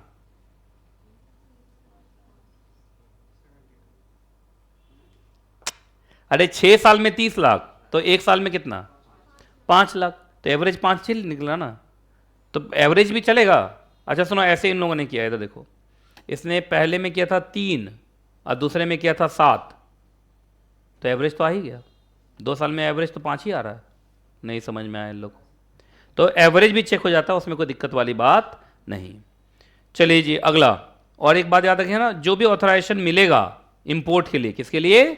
इंपोर्ट के लिए। तो सुनो, पहले आप ईपीसीजी ऑथराइजेशन ले लेते हो तो इंपोर्ट करते हो, नहीं तो एक बात तो इंपोर्ट कर लोगे, कंफ्यूजन में रहेगा ईपीसीजी लगेगा नहीं लगेगा, तब तक तो तुमसे कस्टम ड्यूटी ले लेगा। तो पहले आप ऑथराइजेशन लेते हैं, उसके बाद क्या होता है, इंपोर्ट। तो बताइए इंपोर्ट कितने दिन में कर लोगे? 24 मंथ्स में नहीं कर पाए तो नहीं, फिर से नया नया ऑथराइजेशन लेना पड़ेगा। क्लियर है? एक्सटेंशन अलाउड नहीं है, एक्सटेंशन अलाउड नहीं। कहां लिखा हुआ एक्सटेंशन अलाउड नहीं है? देखा ना, रीवैलिडेशन अलाउड नहीं। चलो आ जाओ। तो मैंने बता ही दिया था ईपीसीजी स्कीम के अंदर जनरली होता क्या है, import of capital goods at zero custom duty. और इसको एक बात बताइए, इसको क्यों किया जा रहा है? क्योंकि हम चाहते हैं क्या करो, मुझे लगता है ईपीसीजी खूब अच्छे से समझ गए तुम लोग। आइए, अच्छा ईपीसीजी स्कीम के अंदर अब ईपीसीजी स्कीम को और एनलार्ज किया गया। क्या किया गया है? एनलार्ज। जैसे यहां देखिए, ये देखो पीएम मित्रा, फुल फॉर्म बोलो। Prime minister mega integrated textile reason and apparel park. इसको भी जोड़ दिया गया है कहां? ईपीसीजी में। जो डेयरी सेक्टर, क्या होता है डेयरी सेक्टर? दूध दही का खाना नंबर 1 हरियाणा, है ना? तो डेयरी सेक्टर का जो अब इनको एग्जेम्प्ट कर दिया है कि तुम्हारा हम क्या चेक नहीं करेंगे, एवरेज एक्सपोर्ट ऑब्लिगेशन चेक नहीं करेंगे, सीधा 6 साल के बाद चेक करेंगे, क्योंकि शुरू में हो सकता है उतना एक्सपोर्ट ना हो। अगला बताओ कौन कौन सा? बीईवी, बैटरी इलेक्ट्रिक व्हीकल्स, आजकल तो यही ट्रेंडिंग है। उसके बाद vertical farming, waste water treatment, rain water harvesting, green hydrogen, green technology product, ये सब एलिजिबल हो गया है किसमें? ईपीसीजी स्कीम में। चलो नंबर 8 पे बोलो, अरे जोर से बोलो नंबर 8। एमनेस्टी का मतलब होता है माफी। एमनेस्टी का मतलब माफी, माफी, माफी, माफी। अच्छा बताइए, एक बात बताओ, बहुत सारे लोग ईपीसीजी स्कीम में capital goods zero custom duty पर ले लिए होंगे, और क्या पता उनका एक्सपोर्ट ऑब्लिगेशन फुलफिल ना हुआ हो, या एवरेज एक्सपोर्ट ऑब्लिगेशन फुलफिल ना हुआ हो। अरे ऐसा हो सकता है कि नहीं हो सकता, पहले बताइए आप। तो याद रखना, इसका ऑब्जेक्टिव ये है, यहां देखो यहां पर अच्छा लिखा हुआ है, वो एक्सपोर्टर जो क्या नहीं कर पाए थे बेचारे, पढ़ो तो, क्या नहीं कर पाया था? ईपीसीजी स्कीम या एडवांस ऑथराइजेशन में अपना एक्सपोर्ट ऑब्लिगेशन पूरा नहीं कर पाया था, और जिसकी वजह से उनके ऊपर क्या लग गई थी? High duty and interest. क्योंकि वो कहेगा 5 लाख जो छोड़ा था तुम कर तो पाए नहीं, तो 5 लाख वापस कर इंटरेस्ट के साथ। नहीं समझे? तो ये तो बड़ा बर्डन हो गया बेचारों पे कि कहां 5 ही लाख देना था, ये ईपीसीजी स्कीम के अंदर हमें क्या देना पड़ रहा है? इंटरेस्ट भी। तो ये कह दिया कि सुनो, अब आपको याद रखिएगा, आपको रिलीफ देंगे। क्या देंगे हम? रिलीफ देंगे। अब आपको बस कस्टम ड्यूटी देना है जो आपको एग्जेम्प्ट किया था। कितना? 5 लाख एग्जेम्प्ट हुआ था अपना लोग का। अपने एग्जाम्पल में कितना एग्जेम्प्ट हुआ था? बस वो दे दो, बस बात खत्म। और वो भी पूरा मत दो, अनफुलफिल्ड एक्सपोर्ट ऑब्लिगेशन के प्रोपोर्शन में दे दो। सुनो इधर देखो, 5 लाख माफ किया था ये सोच के कि 30 लाख का एक्सपोर्ट करोगे, पर बेचारा 20 ही लाख कर पाया। तो बताओ कितना पैसा वापस करना है उनको? 5 लाख में से पूरा 5 लाख वापस करना है कि प्रोपोर्शन? बोलो। अरे ऐसे ही होगा ना, 5 लाख 30 लाख में, तो 20 लाख में कितना? ऐसे ही होगा। मेरा मैथ्स कमजोर है, तुम लोग बताओ ऐसे ही होगा क्या? क्या निकलेगा आंसर?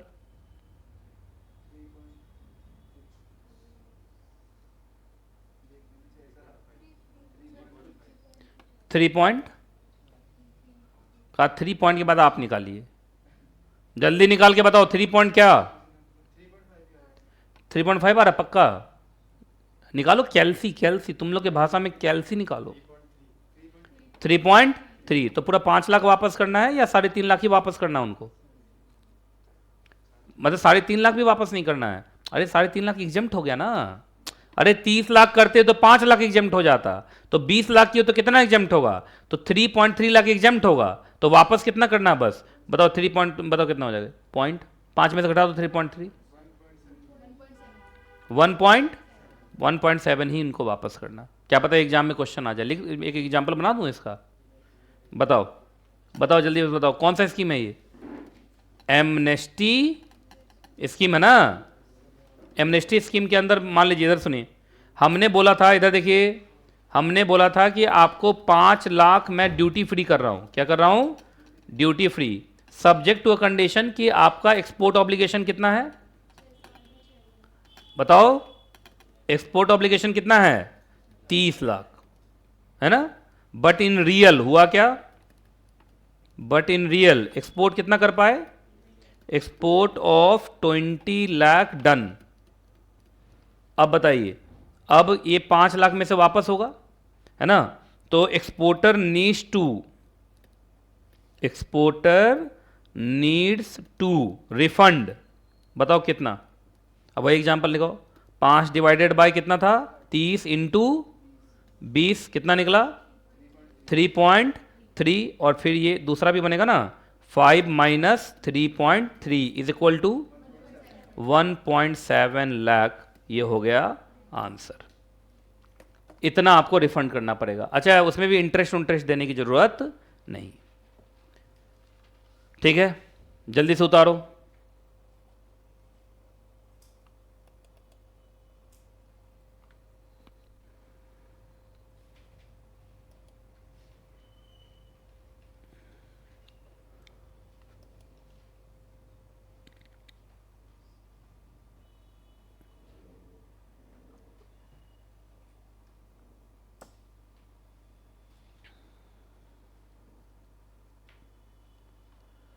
$1.7 लाख आंसर है।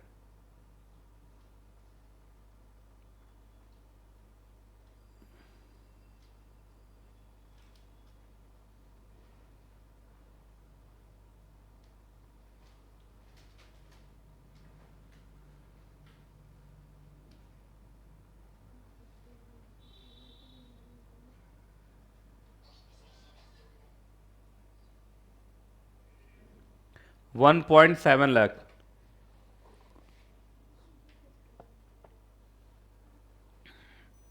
ऑनलाइन वाले बच्चे, चलिए हटाऊं, लिख लिया, तो बताओ इनका क्या क्या छोड़ दिया जाएगा, इसमें उतार लिया ना, चलो इसमें क्या क्या है, देखो इधर देखो। सबसे पहला ऑब्जेक्टिव यह है कि लिटिगेशन खत्म करना है, और सबसे बड़ी बात विवाद से विश्वास। विवाद का मतलब लिटिगेशन। तो सरकार ने बोला है, देखिए special one time amnesty scheme लाया है एक ही बार, कि 2023 से पहले जितने भी लोग ईपीसीजी स्कीम में थे, ये हमेशा चलेगा या बस एक बार चलेगा अभी बस एक बार, क्या चलेगा एक बार, कि आज से पहले जितने भी आपको दिक्कत आई, किसकी वजह से दिक्कत आई, एक्सपोर्ट ऑब्लिगेशन में डिफॉल्ट करने की वजह से, हम सबको माफ करेंगे, बस कंडीशन यही है। कंडीशन कितना है, सिर्फ इतना ही बता ना, कंडीशन आपको सिर्फ क्या देना है, कस्टम ड्यूटी सिर्फ देना है, वो भी पूरा देना है या in proportion to unfulfilled export obligation, और उसमें भी इंटरेस्ट आपको देने की जरूरत नहीं है। तो ये एमनेस्टी स्कीम समझ में आ गया।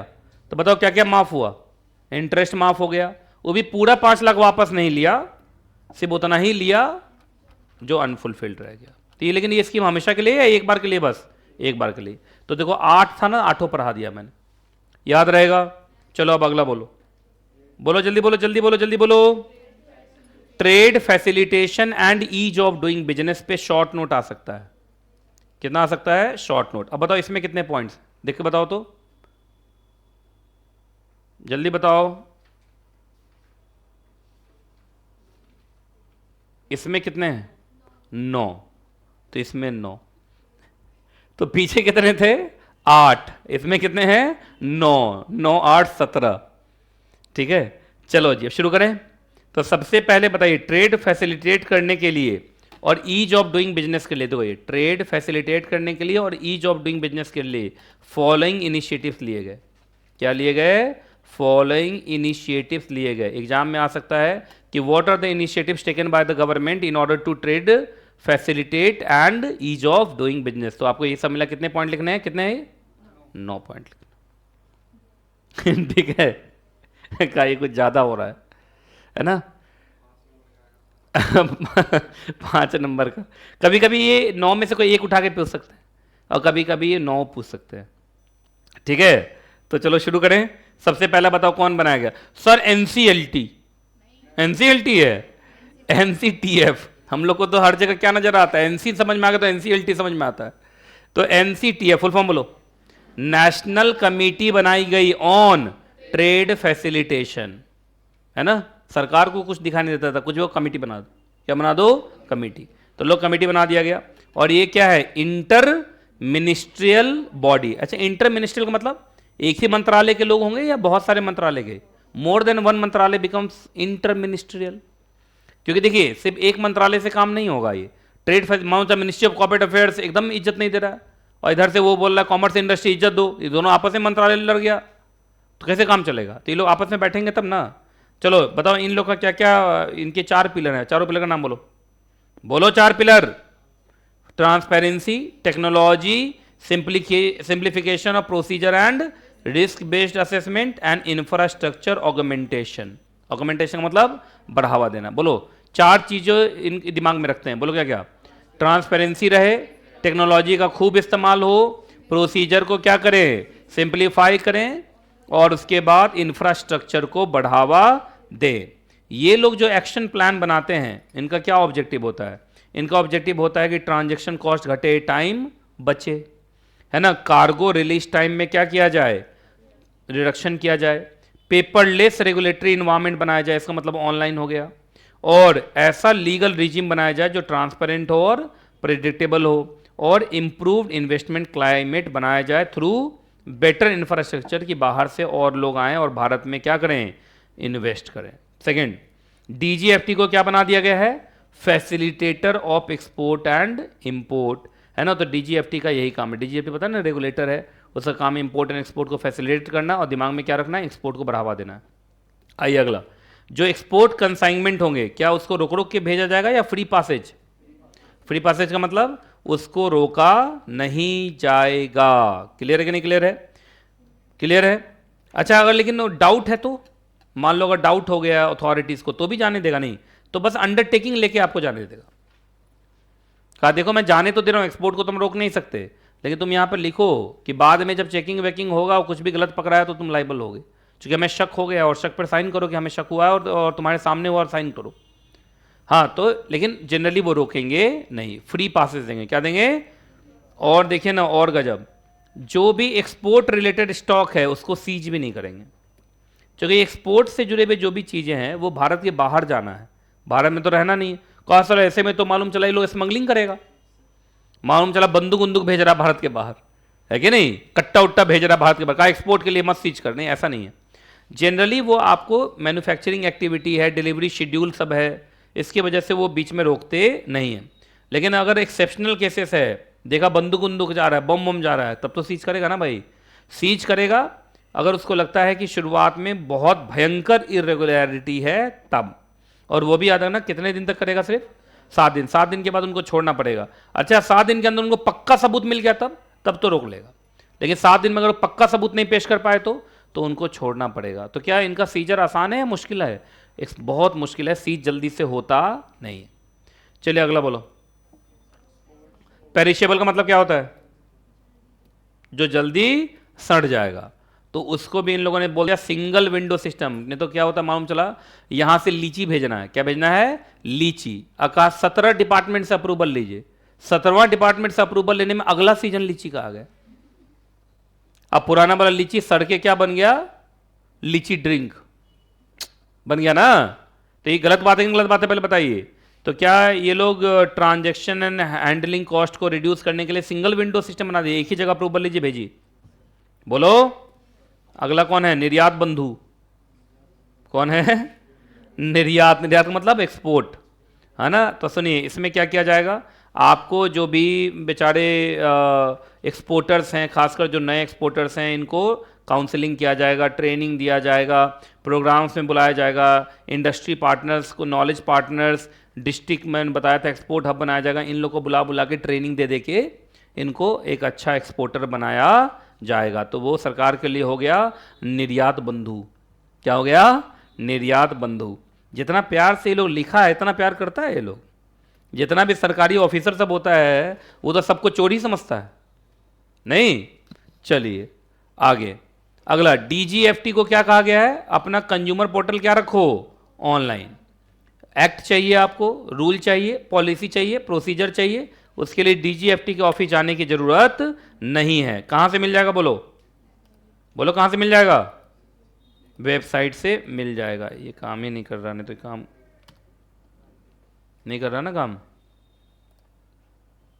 चलो ये चूंकि एमएस वर्ड सही ढंग से है नहीं, वो वाह, सीधा डीजीएफटी ले लें। DGFT, ये है ना, ये है ना DGFT। देखो DGFT की वेबसाइट पे मतलब प्राइम मिनिस्टर का फोटो तो हर जगह है। कल हम लोग कुछ पढ़ रहे थे और जो वेबसाइट देख रहे थे सब पे क्या पढ़ रहे थे, MCA का वेबसाइट और भी NCLT का, इधर उधर सब देख रहे थे।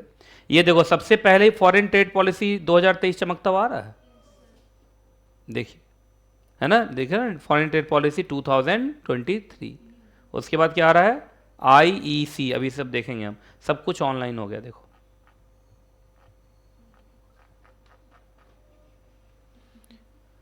ये सब कुछ लिखा हुआ है, कोई एक्ट चाहिए, रूल चाहिए, है ना, देखा ना, ये बताओ, ये आ गया FTDR एक्ट, आ गया FTDR रूल्स, बताया था ना, ये सब कुछ यहाँ पे आपको मिल जाएगा।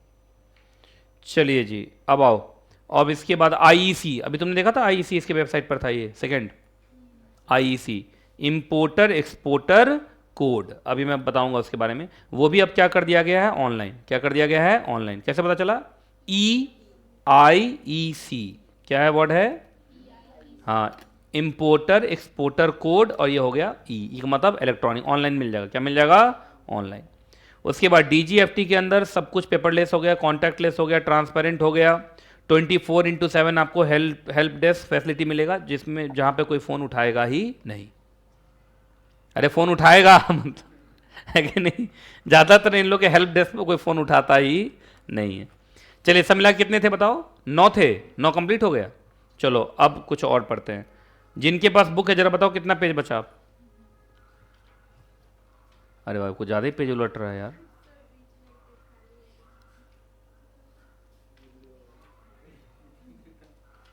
कितना पेज बचा, 5 का। सर पिछला जो फॉरेन ट्रेड पॉलिसी पढ़ा था वो 5 ही पेज का था, और इस बार तो 5 पेज अभी बचा है। तो चलिए जल्दी जल्दी हो जाएगा, आ जाओ, ज़्यादा घबराओ नहीं, जो स्टार्ट हुआ वो ख़त्म भी होता है। चलिए सबसे पहले एक्सपोर्ट एंड इंपोर्ट हमेशा क्या माना जाएगा, फ्री अनलेस रेगुलेटेड। अब अनलेस कैसे रेगुलेट करते हैं, इधर देखो, इधर देखो, नंबर 1 प्रोहिबिट कर देते हैं बहुत बार, दूसरे बार क्या लगा देते हैं, रेस्ट्रिक्शन लगा देते हैं। बहुत बार वो आपको बोलते हैं कि इंपोर्ट एक्सपोर्ट होगा लेकिन only through state trading enterprise, मतलब सरकार के नज़र में ही होगा। बस समझ में आ गया, तो बोलो जनरली फ्री, पर 3 तरीके के रेस्ट्रिक्शन हो सकते हैं, बोलो कौन कौन, प्रोहिबिशन, रेस्ट्रिक्शन, या बहुत बार बोल देंगे ये काम सरकार ही करेगा, प्राइवेट पार्टी करेगा ही नहीं। पहले ये समझ में आ गया। और सुनो, और बहुत बार हो सकता है कि किसी दूसरे एक्ट में रोक लगा दिया जाए। नंबर 4 हो सकता है FTDR में नहीं हो, किसी दूसरे एक्ट में हो। तो बताओ सब मिला के 4 जगह अनलेस रेगुलेटेड हो गया, बोलो कहां का, प्रोहिबिशन हो गया, रेस्ट्रिक्शन हो गया, आपको बोल दिया स्टेट ट्रेडिंग एंटरप्राइजेस के थ्रू ही करेंगे इंपोर्ट एक्सपोर्ट, और चौथा कौन हो सकता है, अदर एक्ट या अदर लॉ में आपको कुछ रोक लगाई जाए। तो सब मिला के 4। चलिए अब आ जाओ, आप लोग को याद होगा हम लोग जब GST पढ़ते हैं तो उसमें HSN आता है, याद है, HSN code, harmonised system of nomenclature, और सर्विस के लिए सर्विस अकाउंटिंग कोड्स SAC आता है ना GST में। तो ऐसे यहाँ पे भी ये देख लो, यहाँ पे ITCHS क्या होता है, ITC Indian trade classification harmonised system. यहाँ पे हर मर्चेंडाइज का मतलब गुड्स ना, इस सबको बांट दिया गया है। किस ग्रुप में बांट दिया गया है, मेन ग्रुप या सब ग्रुप, 2, 4, 6, 8 डिजिट का है। अब देखिए जनरली जो ज़्यादातर वर्ल्ड कस्टम ऑर्गेनाइजेशन कितने डिजिट का बोलता है, लेकिन भारत में कितना डिजिट चलता है, 8 डिजिट चलता है। यहाँ पे 8 डिजिट का चलता है। 8 डिजिट में पहला होता तो मेन ग्रुप, फिर सब ग्रुप, फिर आर्टिकल, सब आर्टिकल, ऐसे होता होगा। चलिए बताइए, जरा बताओ फॉरेन ट्रेड पॉलिसी के अंदर रूल बनाना है तो कौन बनाएगा, DGFT ही तो बनाएगा, जो रेगुलेटर होता है वही तो रेगुलेशन बनाता है। चलो अब ये इस पर 5 स्टार रेटिंग देना, एग्जाम में आता है, 5 स्टार रेटिंग दो, 5 स्टार रेटिंग। IEC एग्जाम में आता ही आता है, हर बार आता है IEC, ठीक है। तो 5 स्टार क्या है, तो 10 स्टार है।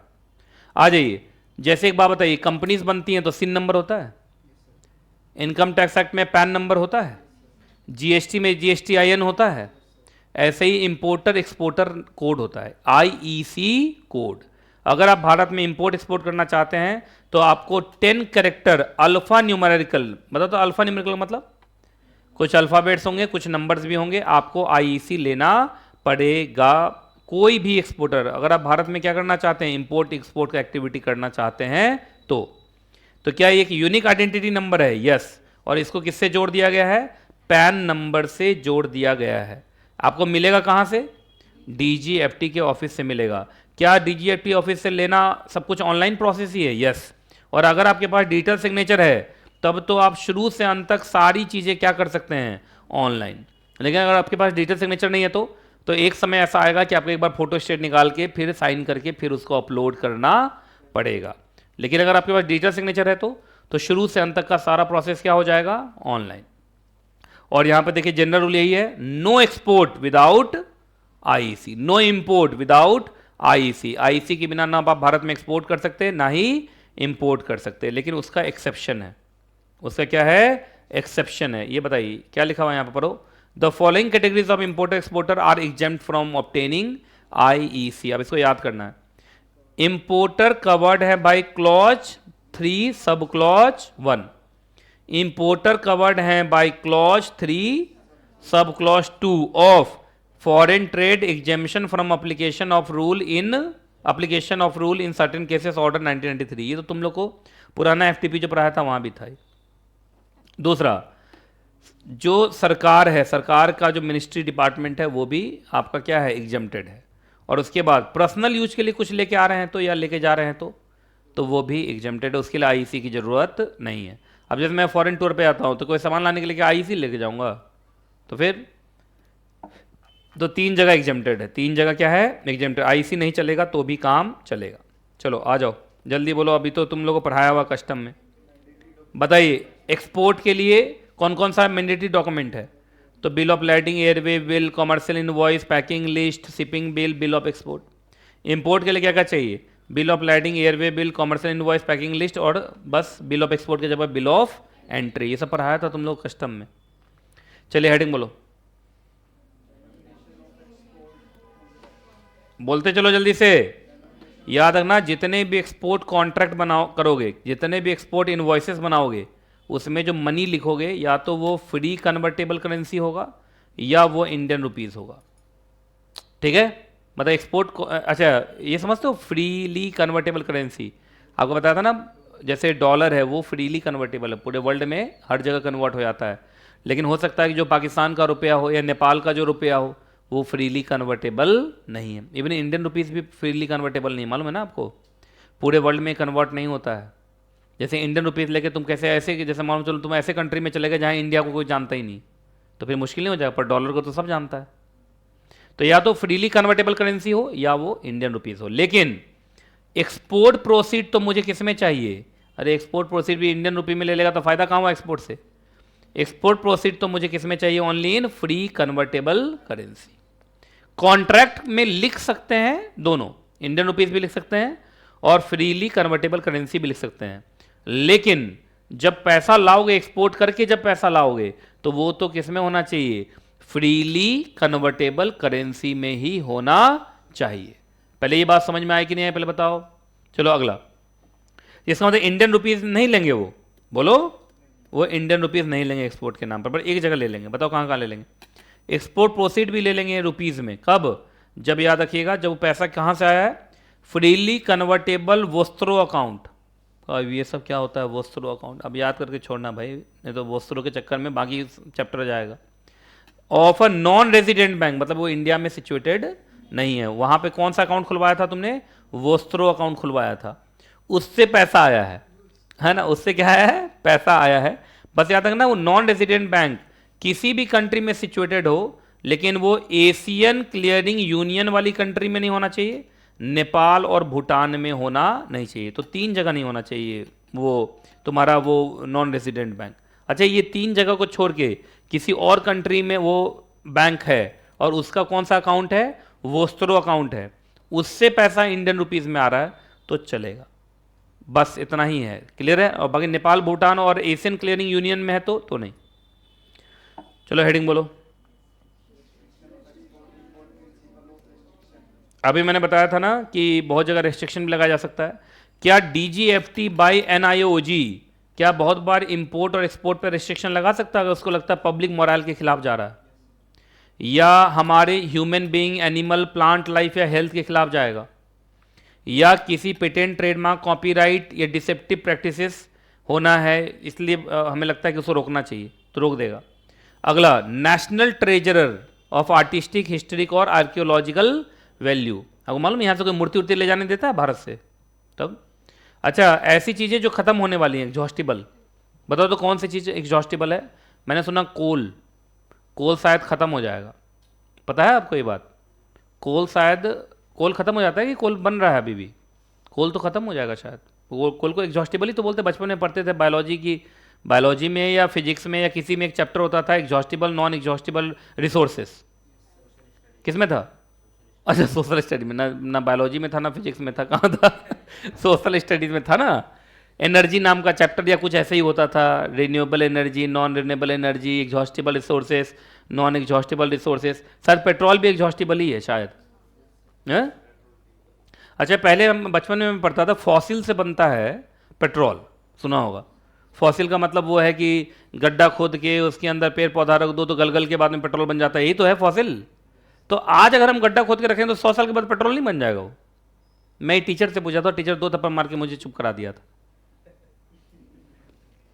अरे जमीन के नीचे जो एक कहा गया था कि एक समय में जलजला टाइप का कुछ आया था वर्ल्ड में और धरती फट गई थी और सारा संसार उसके अंदर दब गया, वही बाद में गलगल के पेट्रोल डीजल सब बना। यही है ना कहानी, उसी को फॉसिल बोलते हो ना।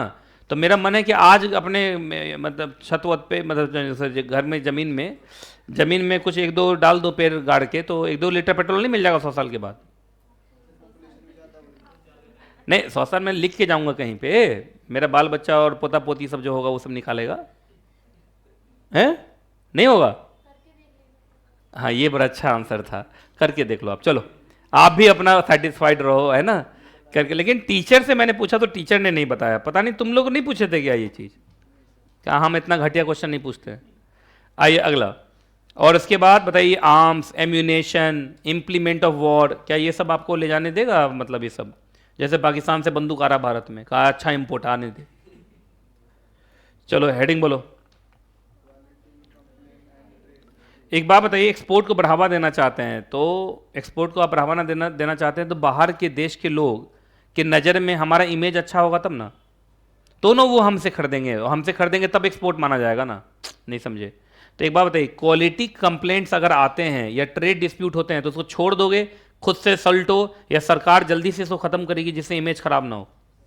बोलो। तो देखिए, सबसे पहले जरूरी है कि हमारी कंट्री का क्या बने, गुड इमेज बने, और उसके लिए जरूरी है कि कोशिश करें कि ट्रेड या डिस्प्यूट या कंप्लेंट हो ही ना, और अगर हो भी गया तो जल्दी से इसको क्या करा दो, as soon as possible settle करा दो एमिकेबली। क्या करा दो? एमिकेबली। तो सरकार मदद करती है। अब देखिए, जनरली किस तरीके के कंप्लेंट लिए जा सकते हैं? देखो, फॉलोइंग टाइप ऑफ कंप्लेंट्स लिए जा सकते हैं। क्या क्या कंप्लेंट लिए जा सकते हैं बताओ? देखो, फॉरेन बायर हमें क्या बोला है कि हमें भारत से कैसा क्वालिटी का गुड्स मिला है, तो ये तो भारत का इमेज खराब हो रहा है। या उल्टा भी हो सकता है, इंपोर्टर भी बोला है फॉरेन सप्लायर ने मुझे घटिया क्वालिटी भेजा है।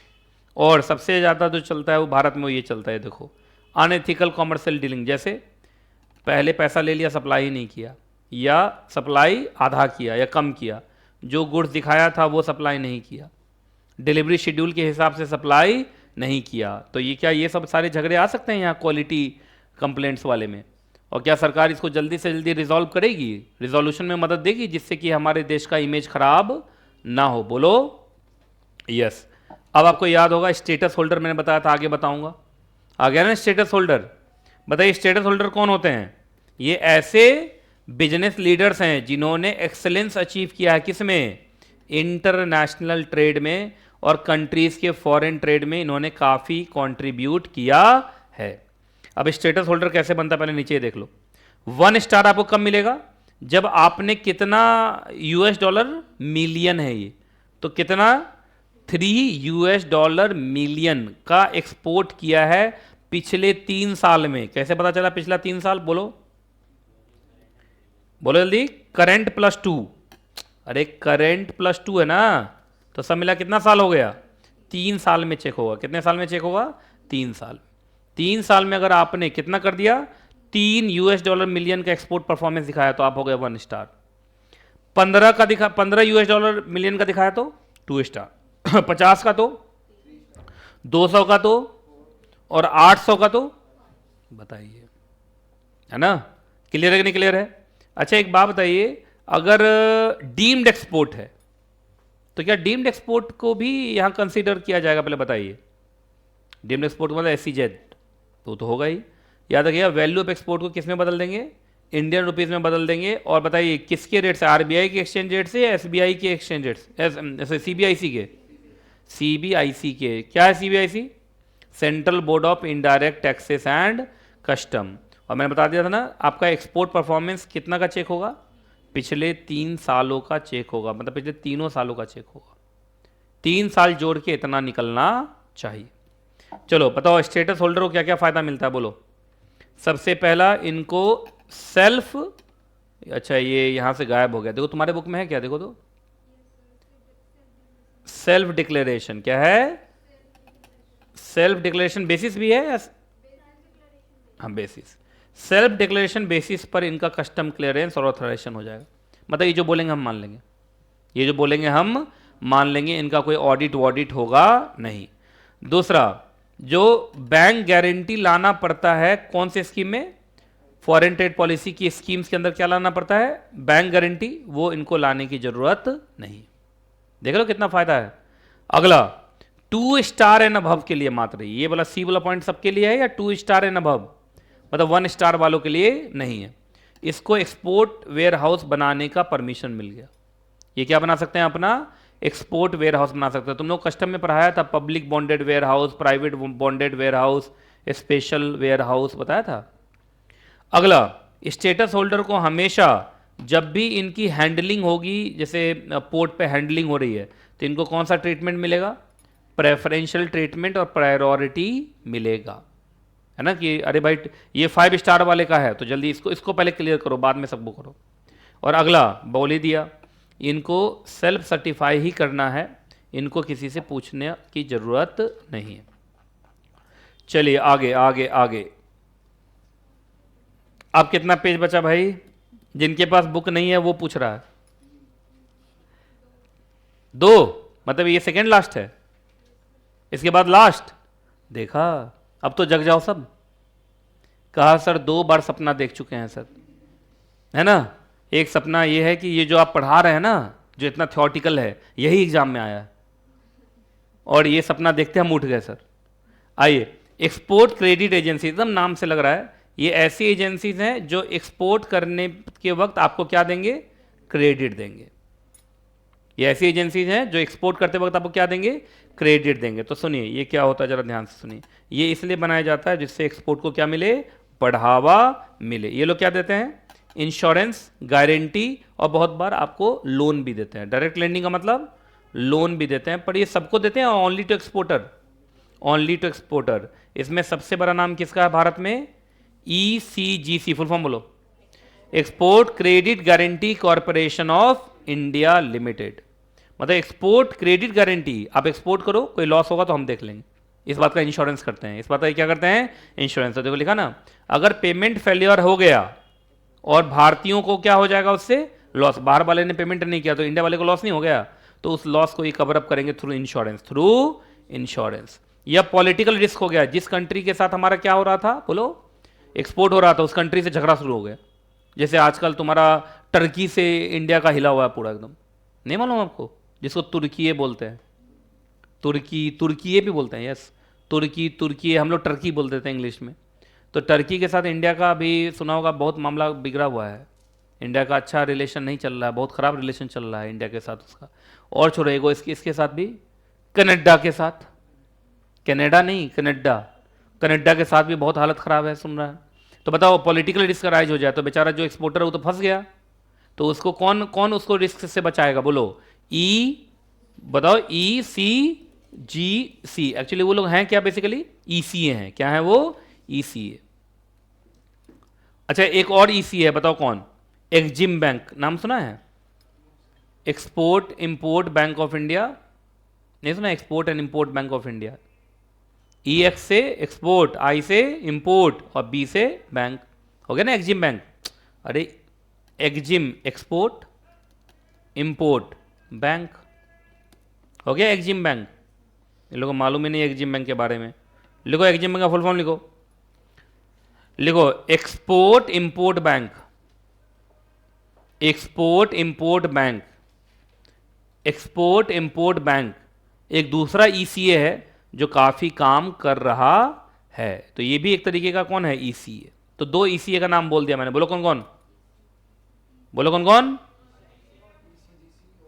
ये सब ज्यादातर क्या करते हैं बताओ, कैसे लोन देते हैं, medium and long term export के लिए आपको लोन देंगे और प्रोजेक्ट एक्सपोर्ट के लिए लोन देंगे। बताओ तो प्रोजेक्ट एक्सपोर्ट क्या होता है, ये देखो प्रोजेक्ट एक्सपोर्ट आ गया। प्रोजेक्ट एक्सपोर्ट में generally engineering goods on deferred payment terms का मतलब इंस्टॉलमेंट। आपने इंस्टॉलमेंट पे क्या किया एग्जैक्टली जैसे अभी मैं बताता हूँ, अभी तुम्हारा कहाँ पे हो गया था, जो सुरंग के अंदर फंस गए थे मजदूर, कहाँ हुआ था, कौन से स्टेट में हुआ था? न्यूज़ तो देखी थी, याद नहीं है, हालात देख लीजिए आप। कौन सा स्टेट था वो? उत्तराखंड, मणिपुर, देखो इसका हालत है ना, उत्तराखंड। उत्तराखंड में एक टनल में मजदूर फंस गए।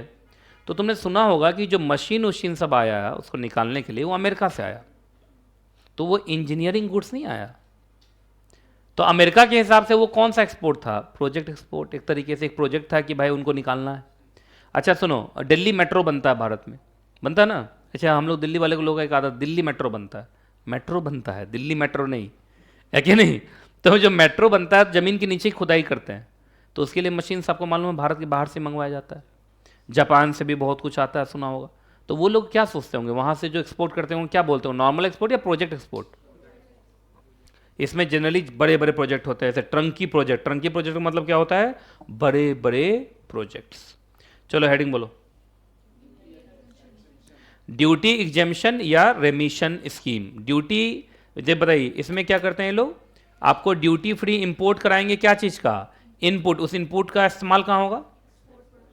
जैसे मैं टिक लगा रहा हूँ ऐसे, क्लियर है कि नहीं क्लियर है? अब देखो इसमें क्या क्या होगा स्कीम में। अरे यहाँ पर ना ये जो MS वर्ड में कन्वर्ट किया गया ना, वो खराब हो गया है यहाँ पे, देखो ये सब पूरा खराब है, यहाँ पता ही नहीं है यहाँ क्या लिखा हुआ है।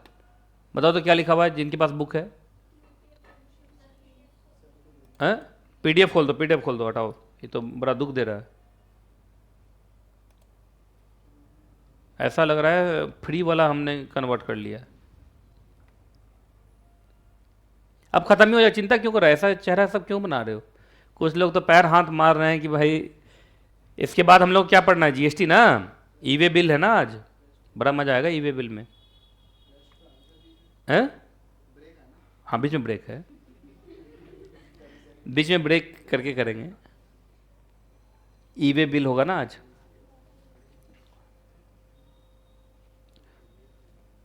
चलो बताओ तो कहाँ पे है भाई, चलते रहूं? नहीं नहीं अभी तो है, अब ये है ना। चलो अब यहाँ से देख लो, कोई दिक्कत नहीं होगा तुम लोग को। चलो बताओ क्या पढ़ रहे थे हम लोग पहले, कौन सा स्कीम है? ड्यूटी एग्जेम्पशन स्कीम ना। ड्यूटी एग्जेम्पशन स्कीम में क्या क्या होता है? एडवांस ऑथराइजेशन, और बहुत बार क्या मिलता है, ड्यूटी फ्री इंपोर्ट ऑथराइजेशन। और ड्यूटी रेमिशन बैक में आपको क्या मिलेगा? रेमिशन का मतलब वापस दे देगा आपको। आपने पढ़ा था DDB, ड्यूटी ड्रॉबैक पढ़ाया था ना तुम लोग को। बहुत बार आपको सेंट्रल टैक्सेस और स्टेट टैक्सेस पे क्या मिल जाएगा? रिबेट मिल जाएगा।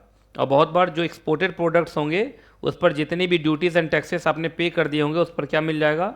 रेमिशन मिल जाएगा। ये सब मिल जाता है। अब आओ, आपको कुछ देर पहले बताया था, ये बाद में आएगा, आ गया। अब बताओ कौन सा है? स्कोमेट का मतलब special chemical organism material equipment and technologies. इसमें एक्चुअली लोग क्या करते हैं ना, ये सब ड्यूअल यूज आइटम्स है। सबसे इंपॉर्टेंट वर्ड यहाँ पे ये होता है। डुअल का मतलब दो तरीके से इस्तेमाल हो सकता है, अच्छा इस्तेमाल और बुरा इस्तेमाल। तुमने सुना होगा एटॉमिक एनर्जी, जो एटम है उससे बॉम्ब भी बन जाता है, और एटॉमिक एनर्जी से बिजली भी पैदा होता है। आपको मालूम होगा तो, मालूम है ना। तो इसका डुअल यूज है। तो डुअल यूज वाले जितने भी क्या क्या चीजें हैं, chemicals, organism, material, equipment and technology, है ना। तो देखो मैंने बोला ना कि उसका दो इस्तेमाल हो सकता है। क्या इस्तेमाल हो सकता है? सिविलियन इस्तेमाल भी और इंडस्ट्रियल इस्तेमाल भी, लोगों के अच्छे के लिए भी। देखो सिविलियन इंडस्ट्रियल अच्छे के लिए हो गया, और दूसरा देखो यहाँ पे उसका इस्तेमाल हो सकता है इन weapon, as a weapon of mass destruction. तो दो इस्तेमाल, 1 और 2 लिखो, ये डुअल यूज, ऐसे ऐसे लो, डुअल यूज नंबर 1 और डुअल यूज नंबर 2। तो कुछ केमिकल्स होते हैं, केमिकल्स का यूज भी हो सकता है और भयंकर मिसयूज भी हो सकता है। नहीं हो सकता मिसयूज? केमिकल का मिसयूज नहीं होता, तुम्हें नहीं मालूम है क्या? एक समय में लोग बोलते थे केमिकल वॉर होगा। क्या होगा? Chemical war. तो आजकल केमिकल वॉर ही तो होता है, आजकल बंदूक बंदूक से कम लड़ाई होता है आजकल। आइए अब देखो, या तो ये प्रोहिबिट किया जाएगा या परमिट, लेकिन परमिट नॉर्मली होगा या ऑथराइजेशन होगा तभी परमिट होगा? ऑथराइजेशन होगा तभी परमिट, अनलेस स्पेसिफिकली एग्जाम कर दिया तो बात अलग है। लेकिन यहाँ दो ही चीजें होती हैं, या तो ये प्रोहिबिटेड है, परमिटेड है तो ऑथराइजेशन से ही है, नॉर्मली परमिटेड नहीं। क्योंकि हमें डर है ना कि क्या पता है इसका नंबर यूज ना करे, नंबर 1 यूज ना करे, नंबर 2 वाला यूज कर ले। नंबर 2 का मतलब समझते हो ना? ठीक है, तो बताइए जो भी एस्कोमेट लिस्ट पे चीजें होती हैं, क्या वो हमारे नेशनल एक्सपोर्ट कंट्रोल लिस्ट पे होती हैं? बोलो। क्योंकि ये म्यूनिशन का मतलब होता है ये जैसे बम बारूद, ये क्या है? बम बारूद। और बताया था न्यूक्लियर रिलेटेड आइटम्स, बताया था न्यूक्लियर वाला नहीं बताता, एटम बम वाला सब न्यूक्लियर नहीं सुना? न्यूक्लियर वॉर हो जाएगा, ये हो जाएगा, वो हो जाएगा, तो वही सारी चीजें लिखी हुई हैं। चलिए जी, अब आओ जल्दी से बताओ ये क्या है? E commerce export hub. ये मैं पहले भी पढ़ा चुका था, है ना। ई कॉमर्स में बताया था ना। बताइए ई कॉमर्स में क्या क्या होता था? बताओ। बीपीओ बताया था, बीपीओ में ई कॉमर्स ही तो होता है ज़्यादातर, है ना। तो देखिए generally e commerce export hub जो बनेंगे वो एक सेंटर बनेंगे जिसमें फेवरेबल बिजनेस इंफ्रास्ट्रक्चर होगा, फैसिलिटीज होगा for what? Cross border e commerce activity. मतलब यहां पर ये दोनों चीजें होंगी। क्लियर है? अब बताइए ये जो ECEH बनेगा ये दोनों तरफ से बन सकता है, प्राइवेट पार्टी भी बना सकते हैं इसको, और बहुत बार पब्लिक प्राइवेट पार्टनरशिप मोड पे भी बनाया जा सकता है। अगर आपको बनाना है ECEH तो आप एप्लीकेशन लगाइए to the notified committee of DGFT। DGFT का एक कमिटी है, उस कमिटी को आप एप्लीकेशन लगाइए कि हम क्या बनाना चाहते हैं? ECEH बनाना चाहते हैं। अच्छा, जो नया बनाना चाहता है वही, या पहले से कोई चल रहा है उसके पास इंफ्रास्ट्रक्चर है वो भी अप्लाई कर सकता है ECEH अपने आप को डिजिग्नेट कराने के लिए, वो भी करा सकता है। अब बताइए ECEH में क्या क्या जनरली क्या क्या होगा? देखो यहाँ पर देखिए, यहाँ पे आपको सारी फैसिलिटीज दी जाएगी, स्टोरेज की, पैकेजिंग की, लेबलिंग की, सर्टिफिकेशन, टेस्टिंग, सब दिया जाएगा only for the purpose of export. सारे लॉजिस्टिक समझते हैं, रोड बनाना, लॉजिस्टिक उसी को बोलते हैं। इंफ्रास्ट्रक्चर बनाया जाएगा, है ना। और यहाँ पर सोचा जाएगा जनरली सारे गुड्स होंगे एक्सेप्ट वो गुड्स जिसको क्या किया गया है?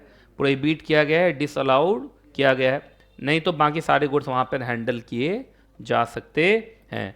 जरा देखो तो इसको भी फाइनेंशियल असिस्टेंस मिल रहा अंडर MAI स्कीम। क्या है MAI स्कीम?